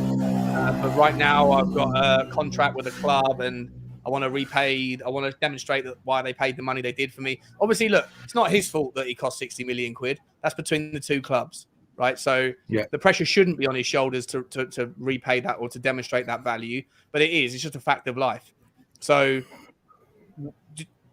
how do you think? I personally don't like the player. People know that. I think he's massively overrated. I think he's terrible at all the basic stuff. He tries to be super flamboyant. And I don't necessarily like much about him apart from his work rate. And I think that work rate in the number 9 is super important in a Postecoglou system. So I actually do think that in a world where Harry Kane goes, I think that Richarlison could play the number 9 role, the specifics of the 9 that Postecoglou requires of it, incredibly well. But if Harry Kane stays, I don't know where Richarlison fits in, and he's going to spend another season on the bench, and he's going to be upset, and he's going to voice his disapproval and be a disruptive influence in the dressing room. Possibly, I'm not making that assertion, but I can see that kind of thing happening. Adam, what's your take on Richarlison? Do you think he's going to do better next year? I do think he's going to do better next year as long as he gets the games. Like, you can never, you got to account for so many different variables. Him not getting matches would be, if he only played 10% of our games next season, and then people turn to me and said, Adam, you were so wrong about Richarlison, I'd be like, dude, he didn't get a chance. If he plays enough games and then he still does poorly, I'll have to eat some humble pie. But it really does depend on how many games he gets. The only way that he's going to get a significant number of games is if he's exclusively our number 9 in cup games. If Harry Kane is left to his devices in the Premier League, but when we play in the Cup, if Richarlison is given the chance at the number 9, or if this is a different system being played, or Harry Kane isn't played in the number 9, I've never loved Harry Kane playing the number 9 anyway, and I'm not sure that he actually that's a good kind of thing to bring into the conversation is, does Harry Kane fit the number 9 in a Postecoglou system? And I'm not sure that he does. So I think that Richarlison should be starting every match in the number 9, and Harry Kane should be playing in a number 10 role. And so that's where he's best suited, because you're removing so many. Harry Kane is an all rounder. He is good at absolutely every aspect of the game, and the only attribute that he lacks is pace. He's not really slow, but he's certainly not very quick. But he's so intelligent. He's got so much vision. Everything about him, the way he's able to hold the ball up, like, he doesn't need the pace, right? So he's that good. But a load of his attributes are being wasted if he's just completely like the furthest guy forward in the pitch. He is. I've said this for ages. He shouldn't. He said he wants to play with Kevin De Bruyne. He is our Kevin De Bruyne. So for me, if it were me, Richarlison would be starting. I don't think he will probably, but I think Richarlison should be starting. What would you do? You'd put him in the Maddison role, would you? Yeah, and then we wouldn't need Maddison. or you know, you bring something again, like Danny was saying, you know, you bring in somebody who's an understudy who's like an Alex Scott or somebody else to, you know, to learn off the best. But yeah, in an ideal world for me, obviously I don't think that's going to happen. I think that maybe we might even see something new that we haven't seen before from Ange, because he knows he needs to play Harry Kane in a striker role, and he might, you know, you might end up seeing a false nine instead. You know, something like what Liverpool were doing when Firmino was their front and center. It's entirely possible that that's what you'll see, because you know that's the way Klopp played incredibly pressing, you know, really attacking football, but with a false nine. That will probably end up being what happens. But that like the ones, I don't care if it works. If it works, like if that works, fantastic, brilliant. I'll be very, very happy. But I will be sad for Richarlison. You know, as an honorary Brazilian, because I married one. I really want to see that guy succeed, and I don't want to see him on the bench all season. You know, but it all depends on Ange at the end of the day. But I really, really do believe if he gets his minutes, he will be fantastic. Quite the statement. Really will be fantastic. Yeah. I'm going to click that. I'm going to click that and put it out there. If he gets his minutes, I'm telling you now, folks. If he doesn't get his minutes, leave me alone. You heard it here first. Annie, what's your take on Richie? Yeah. Do you think he can get the chance this year, or is he just like, you know? Was it just for me? Yeah, I said it from the beginning, and I'm going to disagree with Adam on this. I get where he's coming from about he needs minutes to play, but let's be honest. If you got Harry Kane and Richarlison in your squad, who are you going to pick as your striker, right? And I know people want to say we have Kane is better as a 10. I don't think so. I think Kane is better as a striker. He is the best one of the best, if not, some will debate even better than Haaland in his overall game, right? In terms of, he's got 30 goals this season in this team, and Haaland got 36 in the Premier League. That's insane. This is a mid-table team. And for me, I just can't. I cannot have anyone replacing Harry Kane as a striker for me. There's no chance Harry Kane will be dropped. He's just too good. And I'm not saying that just because I love Harry Kane. I just think if you look at Richarlison's game, even when he has played the very few times, right? I know he hasn't played as a striker, but just look at his overall game. His touch is awful. His hold-up play is terrible, right? And his runs as well. He's always offside, right? He doesn't ever hold his line properly, right? Now that is not that's the fundamentals of a striker, right? If you go back to Jermaine Defoe, right? Jermaine Defoe was incredibly. He was also one that used to be offside a lot, but he was able to time it a lot better than someone like Richarlison could, right? Richarlison's more than not offside, right? And that's the problem. Like, are we gonna try and replace? Take away what Harry Kane offers us at the top of the pitch, right? To then try and give Richarlison a chance to be a striker. And let's be honest as well, Richarlison, he's never scored more than 13 career goals in his whole professional career in a single season, right? And that's a worrying stat. He's a 26-year-old who's a Brazilian number 9, right? He's never got past 15 goals. I think it's 14 or something like 13 or 14 goals. Like 9, 10. Yeah, I think he scored. Yeah, and the rest is like 9 or 10. He doesn't. Yeah, and that's no, and this is the thing. Like you need to have a very look at the team he plays in Brazil, right? He's playing next to Philip. He's playing next to Neymar. He plays next to like the likes of Rafinha. He's got Bruno Guimaraes. He's got Vinny Jr. He's got like Casemiro. All these like world class players. Yeah, like all these top players, right? And that's how he gets the chances, because he's playing with top players. But the problem with Brazil is, right, they still have that world-class striker, because Richarlison isn't a striker. He's not a world-class striker, right?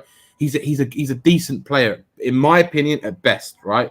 I think with Richarlison, I just think that when he signed, I just think that it was a waste of money, because we could have got a second. If he was being bought as the second striker, or let's just say he is the long-term replacement for Kane, I still don't think, even in an Ange system, he'll do the running, he'll do the pressing and all that stuff. But it's when you give him the ball, is he going to be able to touch it and control it properly, like to take a touch and bury the ball in the back of the net? Is he going to be able to? Even his heading's not that great. Even this season, the amount of chance he had at heading, he scored 2 headers against Marseille and one goal in the Premier League. But if you actually look at his overall kind of chances he had, he fluffed a fair few easy heading chances. So, I mean, look, it's hard to say because, like Adam said, he didn't get a lot of chances, and confidence affects players a lot. You saw it in Kulu this season.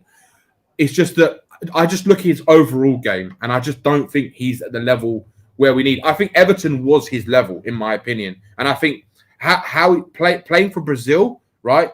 I just think it's because he suits their system and the players around him, and I think he suited their players, their creative players. That's why he got kind of was ahead of Firmino and Gabriel Jesus and players like that.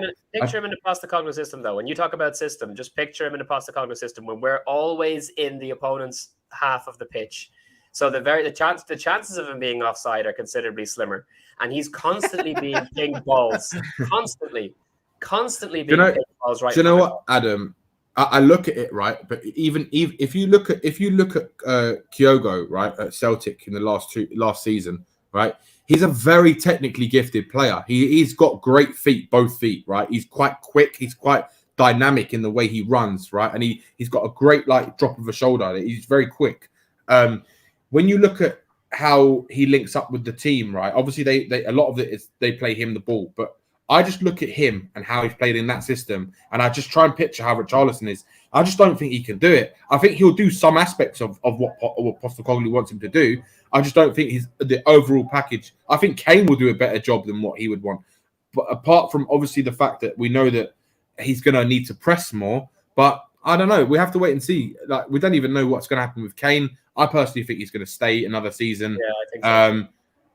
And I just, it depends on whether Kane is willing to do that kind of work again, like he did under Poch. But then again, I was hearing it in someone else's show or chat or whatever, that the issue that Kane had when he was kind of at Spurs, where under Poch, was the fact that he had more injuries because of the amount of pressing and more running he had to do and stuff like that. So he's more susceptible to being injured. So it depends on whether it actually, like you said, Adam, it might suit Richarlison and Kane in terms of not pressing as much, but then again, maybe he wants his midfielders to press more than anyone else. And I don't know if Kane's going to be in that holding kind of behind the striker kind of role. I don't know if he'll be the right. I think he's better upfield for now. I think later on in his career he should drop back. But look, if we get a Maddison with someone like Kane, I think them two together, Maddison behind Kane, I think that would be an amazing partnership, and I'd love to see it. And Richarlison, the problem with him is, do you know what it is? I just can't see him as being that winger that we need. Like he's not the most amazing at dribbling, right? He doesn't take on a player a lot. He doesn't have that pace to beat a player. I think, Richarlison, like he's not. I think, and this is the problem. So he's not very great as a wing option either. So then where do you fit him in? I mean, if it was up to me, if Real Madrid offered us money for Richarlison, I'd sell him in a heartbeat. I actually think Brian Hill is a better dribbler and can take on players more than Richarlison could. I think he'd fit better in a Postecoglou system on the wing than, say, Richarlison. I would sell him in a heartbeat as well, mate. On the wing for sure, I'd give it to Brian Hill, no doubt. But I just think in the number 9 in front of goal, you get that ball in the air, and he's either going to head it away or he's going to bicycle kick the shit out of the thing. And it's I honestly think that in this particular system he'll thrive, but only if he's given. You've got to remember though, Adam, one thing. It's different playing in the Brazil shirt than it is playing in the Spurs shirt. Definitely. You're right. It's the only difference. Be yellow. He might play better then. Yeah, you're right. Yeah. Just on whilst we're on the subject of strikers, right? I want you guys in the comments, do your homework. Check out this fella on YouTube after the show. You've been talking about him for a while, haven't you, Sean? This guy plays for Montpellier. Right, he scored 19 goals and 5 assists, but his XG, this is in Ligue 1, right? But he scored, I think, 4 or 5 goals across the cups as well, and he got 3 or 4 assists. His XG overall for his 25 goals and 10 assists, his XG is something like 13.9. He is smashing his XG this season, right? So he was only supposed to score 13 or 14. He went and scored 25. Go and check out why, Watch what he does for Montpellier. He's 20 years old. He was 20 in January, so he's just turned 20, give or take, or 20 and a half, whatever. This kid is unbelievable. And he's again only valued at about.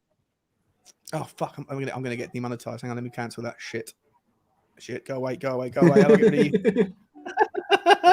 I'll get rid of this stuff. I reckon I've just been demonetized and probably got a copyright strike. But this guy, right? Look at this. He plays down the middle. He's a striker, right? He plays down the middle. Ignore his passing stats because he's literally playing on the shoulder. When he gets the ball, he's generally just driving and running and beating the last man. He's so quick. He's 2-footed. He scores goals from outside the area. He scores headers. He can ping the ball with his left or his right. He can hit the ball he can almost strike the ball with his leg up by his shoulder. The way he's so flexible. So ignore the passing stuff. But he's still in the top 70th percentile for assists.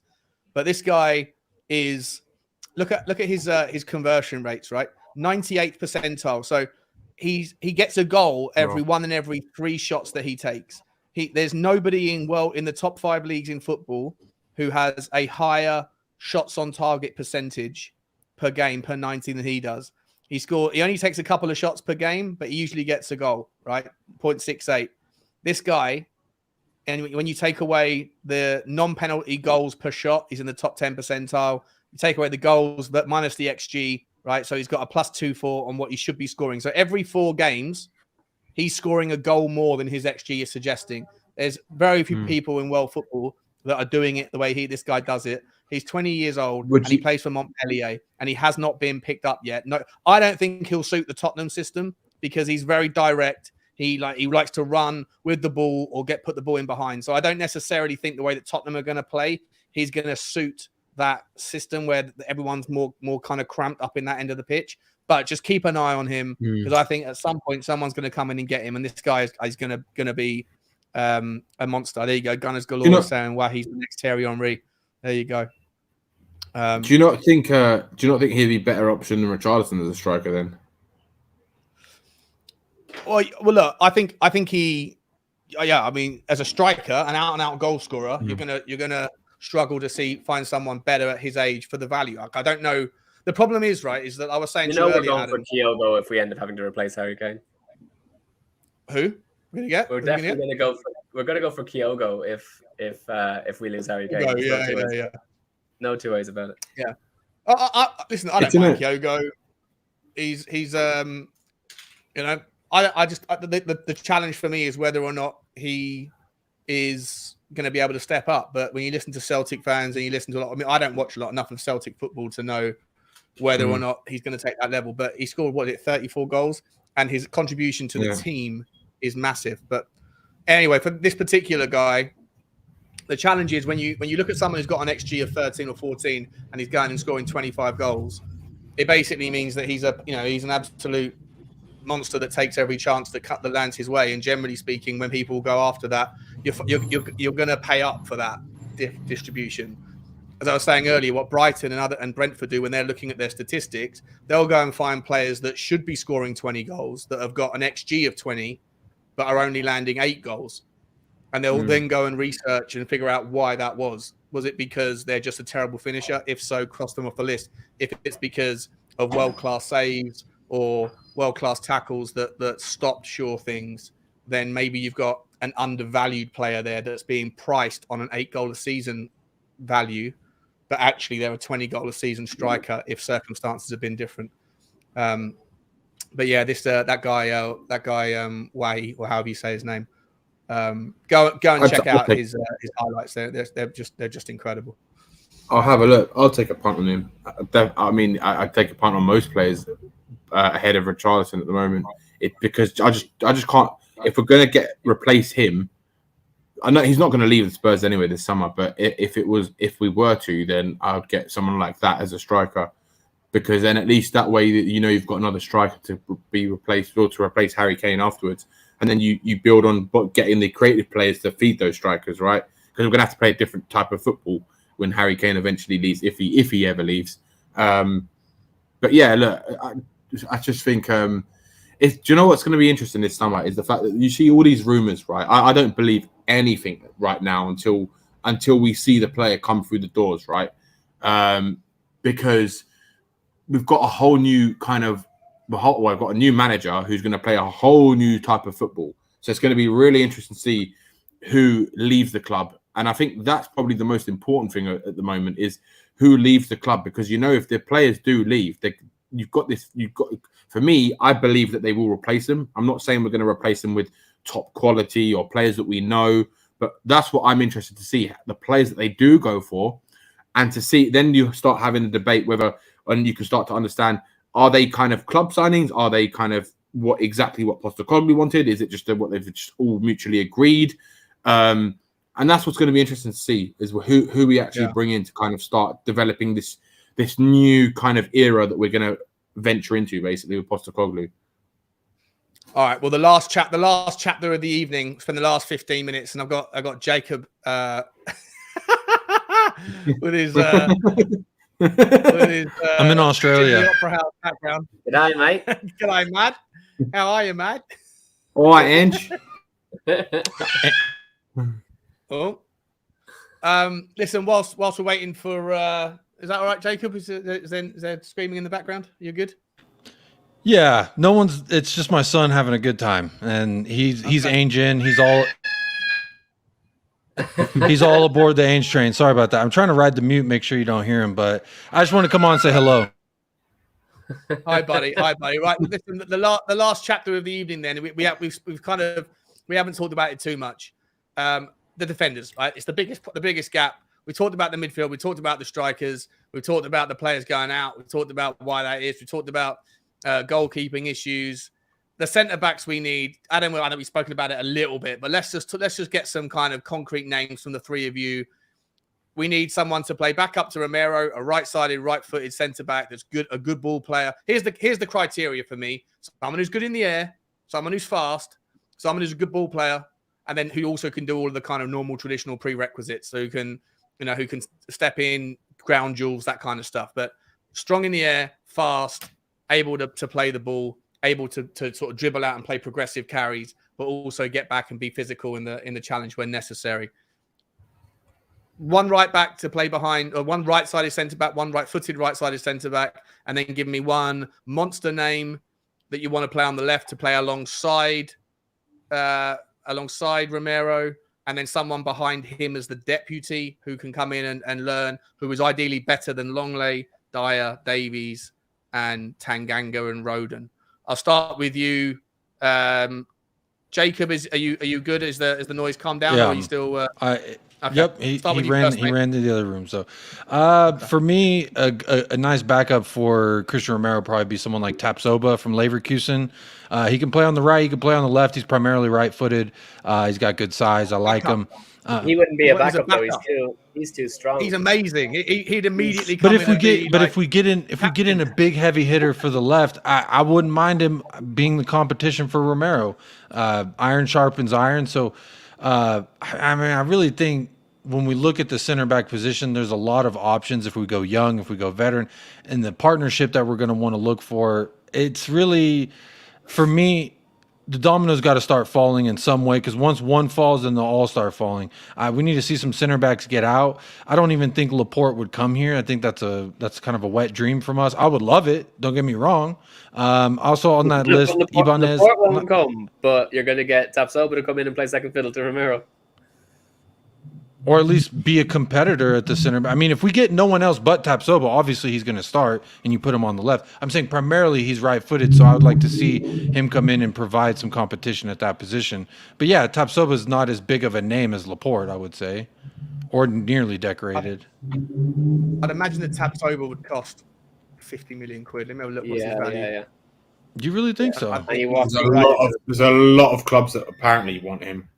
Mate, the guy can do it all. He's 6'4". You're right. He is primarily right-footed, but he can play on the right or the left.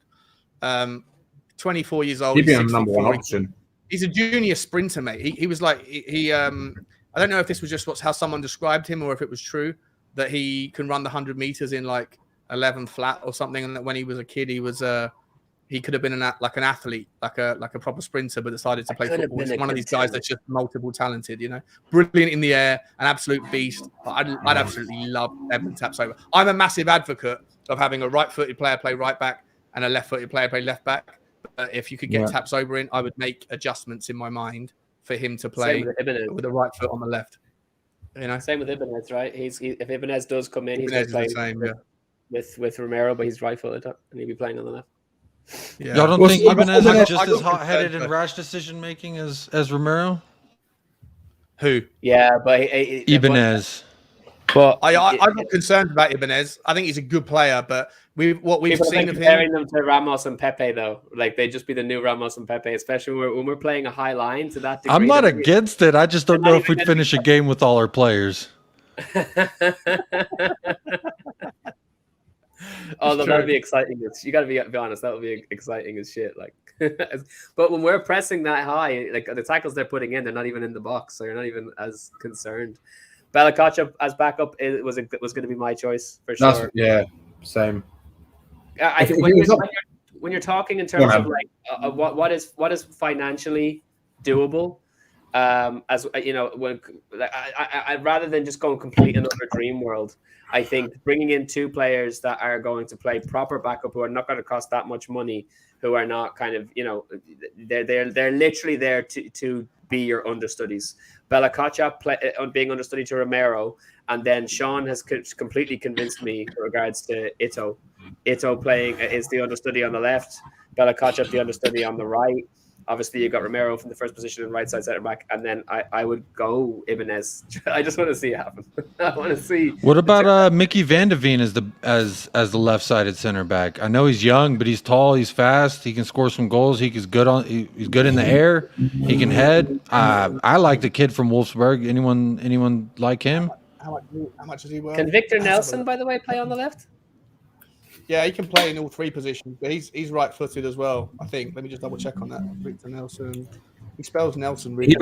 He might be good competition for Romero, the right side. Victor Nelson. You will not find a better player with the ball at his feet hitting long balls. Like he's just insane. Yeah, I think. Do you know? For me, like realistically, because of who I would love, we're not going to get right. I would love like a Tapsoba on the right and an Emerick Laporte on the left. That for me would be player as a goalie. Yeah, that would be like my kind of core and my defense. Can you imagine? Right? Can you imagine if we wake up on August the 5th, we've got to go to Brentford away, and our back line is Emerson, Tapsoba, Emerick Laporte, and Destiny Udoji. Like all of a sudden, you're in goal. Oh my god! Yeah. Oh my god! What's happened? Yeah. But do you know, realistically, I think like I think is a realistic target for left centre back. I would go with Max Kilman at Wolves. I think he's perfect. He's good. He's good at everything, but he's not like if you look at he's like in the 65th percentile. The thing is, he's good at everything, but he's not great at anything. But the thing is, though, Sean, if you look at, you just said about the stats, right? You're looking at, he's a big lad. He's 6'3.5", right? Nearly 6'4". He's quite quick. He's not rapid, but he's quick, right? He's just a pure old school defender, right? And he's good on the ball, right? And for me, if you're looking at someone who like that, who you can trust in the back four, I think Max Kilman's perfect. He's English as well, right? So he hits the homegrown quota. And I think if we're looking realistically, who's winning, I'm not going to say he's going to cost like 40-50 million because that's ridiculous. It's not. You're looking at someone like who's like in the 30 to 35 million range. And I think Max Kilman. Yeah, I think so. He's not worth that much. No chance. Is he? But I think that maybe that's what Wolves would want for him, something like 30 to 35 million. If you Max Kilman, isn't he 6'3"? He's 6'3". Yeah, he's a big boy. Yeah, Max Kilman is. He's 192 centimeters, isn't he? According to Transfer Market, he's 25 million euros, so like 20 million. Yeah, so 20 to 30 million. He's our starting centre back. Is he left-footed as well? I forget. Hang on. But he's better than what we've got, though. This is the problem. He's better than what we've got. So we're not gonna get a Tapsoba, and we're not gonna get like a Porte. It's like dreamland. It's just not happening, in my opinion. Yeah. Right? In reality, you're right. And this is why I'm saying Max Kilman, because he's the next step up to what we have, and I think he's a good step, right? because we need to build the foundations again. We need a pure defender, right, who doesn't take shit from people, and he's got the kind of the attributes that what we're looking for, right? And yeah, for me, that's what who I would go for. And for the right side, yeah, maybe Victor Nelson or a Bella Kotchup, someone like that. I don't know enough about Ibanez. Do you know what really annoys me about us, right? We sit there and we don't go and put in an offer that Indika can't refuse. He would have been the perfect player. Left-footed, left-sided back. On a bloody free transfer. What the? And Roma get him on a free for 80 grand euros net a week. So add on the extra 25% tax or 30% tax. That's 120, maybe 120,000 euros, which is about 95,000 pounds. Right, bearing in mind that if you're kicking out Perisic, who's on 180 grand a week, you're kicking out Lucas Lloris, who was on 100. Lucas Moura was on 80. You're getting so much off the wage bill. You go and give him 140 grand a week in sterling. Go and buy him a bloody house. Go and give his dad or his mum, his family a couple of million. Get his agent sorted out as well. Get him a nice Ferrari or whatever it is he wants. Get all that stuff done. Bring that guy in, and you are sorted. Instead, he goes to Roma, and now Roma want to sell us the player that is going to that Indika is replacing at Roma. Yeah. It couldn't be anything more bloody obvious. It's so annoying. It couldn't be more. Couldn't be more Spursy. That is Spursy through and through. But like, I don't know enough about Ibanez, but from the stuff I do know, it doesn't excite me. It doesn't stand out. But like, oh right, he's a guy that I think can improve us a lot. It just reminds me of Romero a little bit, to be honest with you. I don't think we need another player like that. I get a lot of Romero vibes from him. Yeah, and I think we've already got a Romero. We don't need two of them, right? We need someone who's completely I do like me some Romero though. Come on, two of them. That's danger back there. One Romero. Two Romero. One just a little bit more violent than the other. That'll be great. Yeah. People won't like playing Tottenham. If you got those. What about have y'all talked about Mark Guehi from Palace, 22 years old? I mean, he probably costs an arm and a leg, but too expensive. I don't think he's that great, mate. I don't think Guehi's that great. I don't think he's worth 50 million. He's a good player. I think Kilman's a much better. Kilman's a much better defender. So then, why didn't we spend 40? Kim Min-jae's release clause, 40 mil right now. Because he won't come to Tottenham. He'll go to Man United or go somewhere better. Agent Sonny. Sonny's in his home. Sonny's having dinner with Kim Min-jae's family right now, for all we know. We could have worked these angles. You know what I'm saying? For all we know. For all we Sonny's don't also know. maybe having sex with Kim Min-jae's wife. For all we know. For all we know, he could have been the father to his kids. For all we know, I'm just saying. We should have worked these angles here. We got a little bit of the. The thing about that is though, Agent Sonny is apparently working on it with other players. Like he has other players that he's trying to convince Levy to buy, and Kim Min-jae is just not one of them. But there are other players in the team where he's like, you need to get this guy. You need to get this guy. Do you think there's any problem? I'm not suggesting there will be. I don't understand that. I've got no knowledge on the historical tensions between Korea and Japan, but I've heard so many times from people in my comments saying, when I'm saying, "I'll go and get Hiroki Ito, or go and get Kubo, or go and whatever," look in that direction. A lot of people in my comments are going, South Koreans and Japanese players just will not get on. I don't want to bring politics into it, but I just want to brief, like, if any of you guys know about that stuff, or let me know in the comments. Is it true that Koreans and Japanese just clash generally, and that as an individual they won't be able to put their differences aside because of the patriotic issues that the countries have against each other? I don't even know if it's true. Have you heard any of this stuff? So I'm an English teacher. I teach in Dublin City University. I have a significant number of Asian students, and I've never ever seen the Koreans and the Japanese not get on. Like, they've always been really cordial towards one another. They're really interested in each other's cultures. They ask each other for music recommendations, all that kind of stuff in the classroom. So that my personal, like, actually in the room with them experience would suggest that they get on just fine. Right. I don't know about footballers, but yeah, I just thought it'd be like, when people saying, "Oh, there's no way that Koreans and Japanese will play together." I don't believe that. No, I don't believe that. Not in the modern era.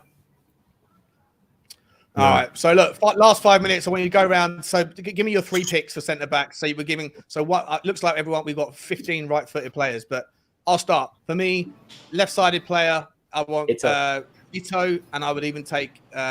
He's a bit of a risk because he's still young, and I think you do need someone who's going to calm down Romero. But I would take Lukeba from Lyon. I think he is a beast in the making. And on the right, I'll take Victor Nelson. If we go and get those 3 centre backs, I would be happy as a pig in poo. Adam, who's your 3 centre backs? So, as I say, for me, the main ones as backups is Ito on the left, Bella Kotchap on the right. I think that they make the most sense, both financially and in terms of their skill level for rotation. I find it very difficult to try and nail down who my the big left-sided centre back should be, because my heart just wants Gvardiol every single time I think about it. It's just like, and it's never ever going to happen, unfortunately. I keep warming to Ibanez just because people keep making that. Lately I keep hearing the comparison constantly of Ramos and Pepe, and I'm like, that would be so cool. So maybe I am warming to it. But maybe Nkapia as well. I don't know about it. I'm not sure. Maybe 3 Romeros. Yeah. We'll have 3 Romeros back there. We'll finish. How many games do we lose next year because we've run out of players? We're down to 6 players on the pitch. But we're playing the high line, lads. Do you know what I mean? So no penalties. Playing the high line. Oh, actually, I forgot Bella Kotchap. I should have put him in there. Yeah, I think he's the best one. The best understudy to Romero that we could get is Bella Kotchap, because if he came in, you'd still feel fairly confident that we're all right. Like, yeah, 100%. Definitely. Danny, over to you, mate. Who's the player you were saying? This Ito. I don't know who he is. Who is he? Stuttgart. He's 24. He's 6'2". Super quick. Super quick. Left-footed, left-sided centre back. He's really good tackler. He's amazing, a ball player. The way he pings his left foot, he can smash the ball 60, 70 yards and it lands on the sixpence. He's got like Roberto Carlos vibes when he takes these set pieces from like 30 yards out and takes like a 20-yard run up and then just smashes it. He takes corner kicks, takes free kicks for Stuttgart. I think he's going to be. There's rumours now, ever since I've looked into him, there's now rumours that he's going to go to Napoli to replace Kim Min-jae if Kim Min-jae is sold. So look, I don't think. I'm sure Tottenham aren't smart enough to go and and get him, because he's only valued at €6 million. But I think he's going to be a really, really good player. He sounds like a good player. I'm going to do some research on him. I'm gonna go with him based on what you've just said, right? Because he sounds like a very good player. So I'm trusting your judgment, Sean. And then the realistic targets for me would be Kilman and Bella Kotchap. I think that there for me would be. I would want 2 left-sided players and 1. We've already got a right-sided player in Romero, so I think we need 1 more in Bella Kotchap, and I think you need someone. I think we need 2 left-sided players purely because I don't think Ben Davies is good for that job, and we've got a whole season we need to play, and if they get injured, we need another one. So for me, Kilman is the old school type of, you could say, a bit of modern day defender.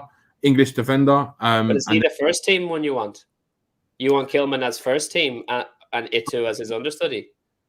Yeah, no. If you're saying Itu is this good, then maybe he is the better player to be as the main player. I'm not sure he'd come in and I'm not sure he'd come straight into the first team. I think that it would be good to have him as a rotational player. Maybe he is good enough to come straight in, but I think at €6 million, I don't think you have him as your starter. I think you need someone better. Then I would say Kilman, just purely because he knows the Premier League. And for me, he's exactly what we need in terms of what I think Postecoglou would look for in a defender. I think Kilman would be a great shout. Yeah, Kilman, Ito, and Bella Kotchap for me. Yeah, I'd be happy with that. I'd be really happy with that. Jacob, I think it's just much better, isn't it, than what we've got? I mean, it's much better. Yeah, exactly. Yeah, you just take the entire roster from Southampton, and you've got a better backline than what we have already. Pick any team. I'm sure Luton's backline is better than Tottenham's backline at the moment, to be entirely honest. Yeah, that's terrifying. It's that bad, isn't it? Yeah, Jacob, How you doing? How you doing, mate? For the noise, you good, or is there? Yep. If I mute myself, it's because he starts screaming. But for me, the 3 center backs I'm going for, like I mentioned, Tapsoba, I love him. I like him. Left or right, he can work. I'm getting Mickey Van de Veen to be the left-sided center back to understudy either Tapsoba or someone else. And then give me Bella Kochap too. I like him.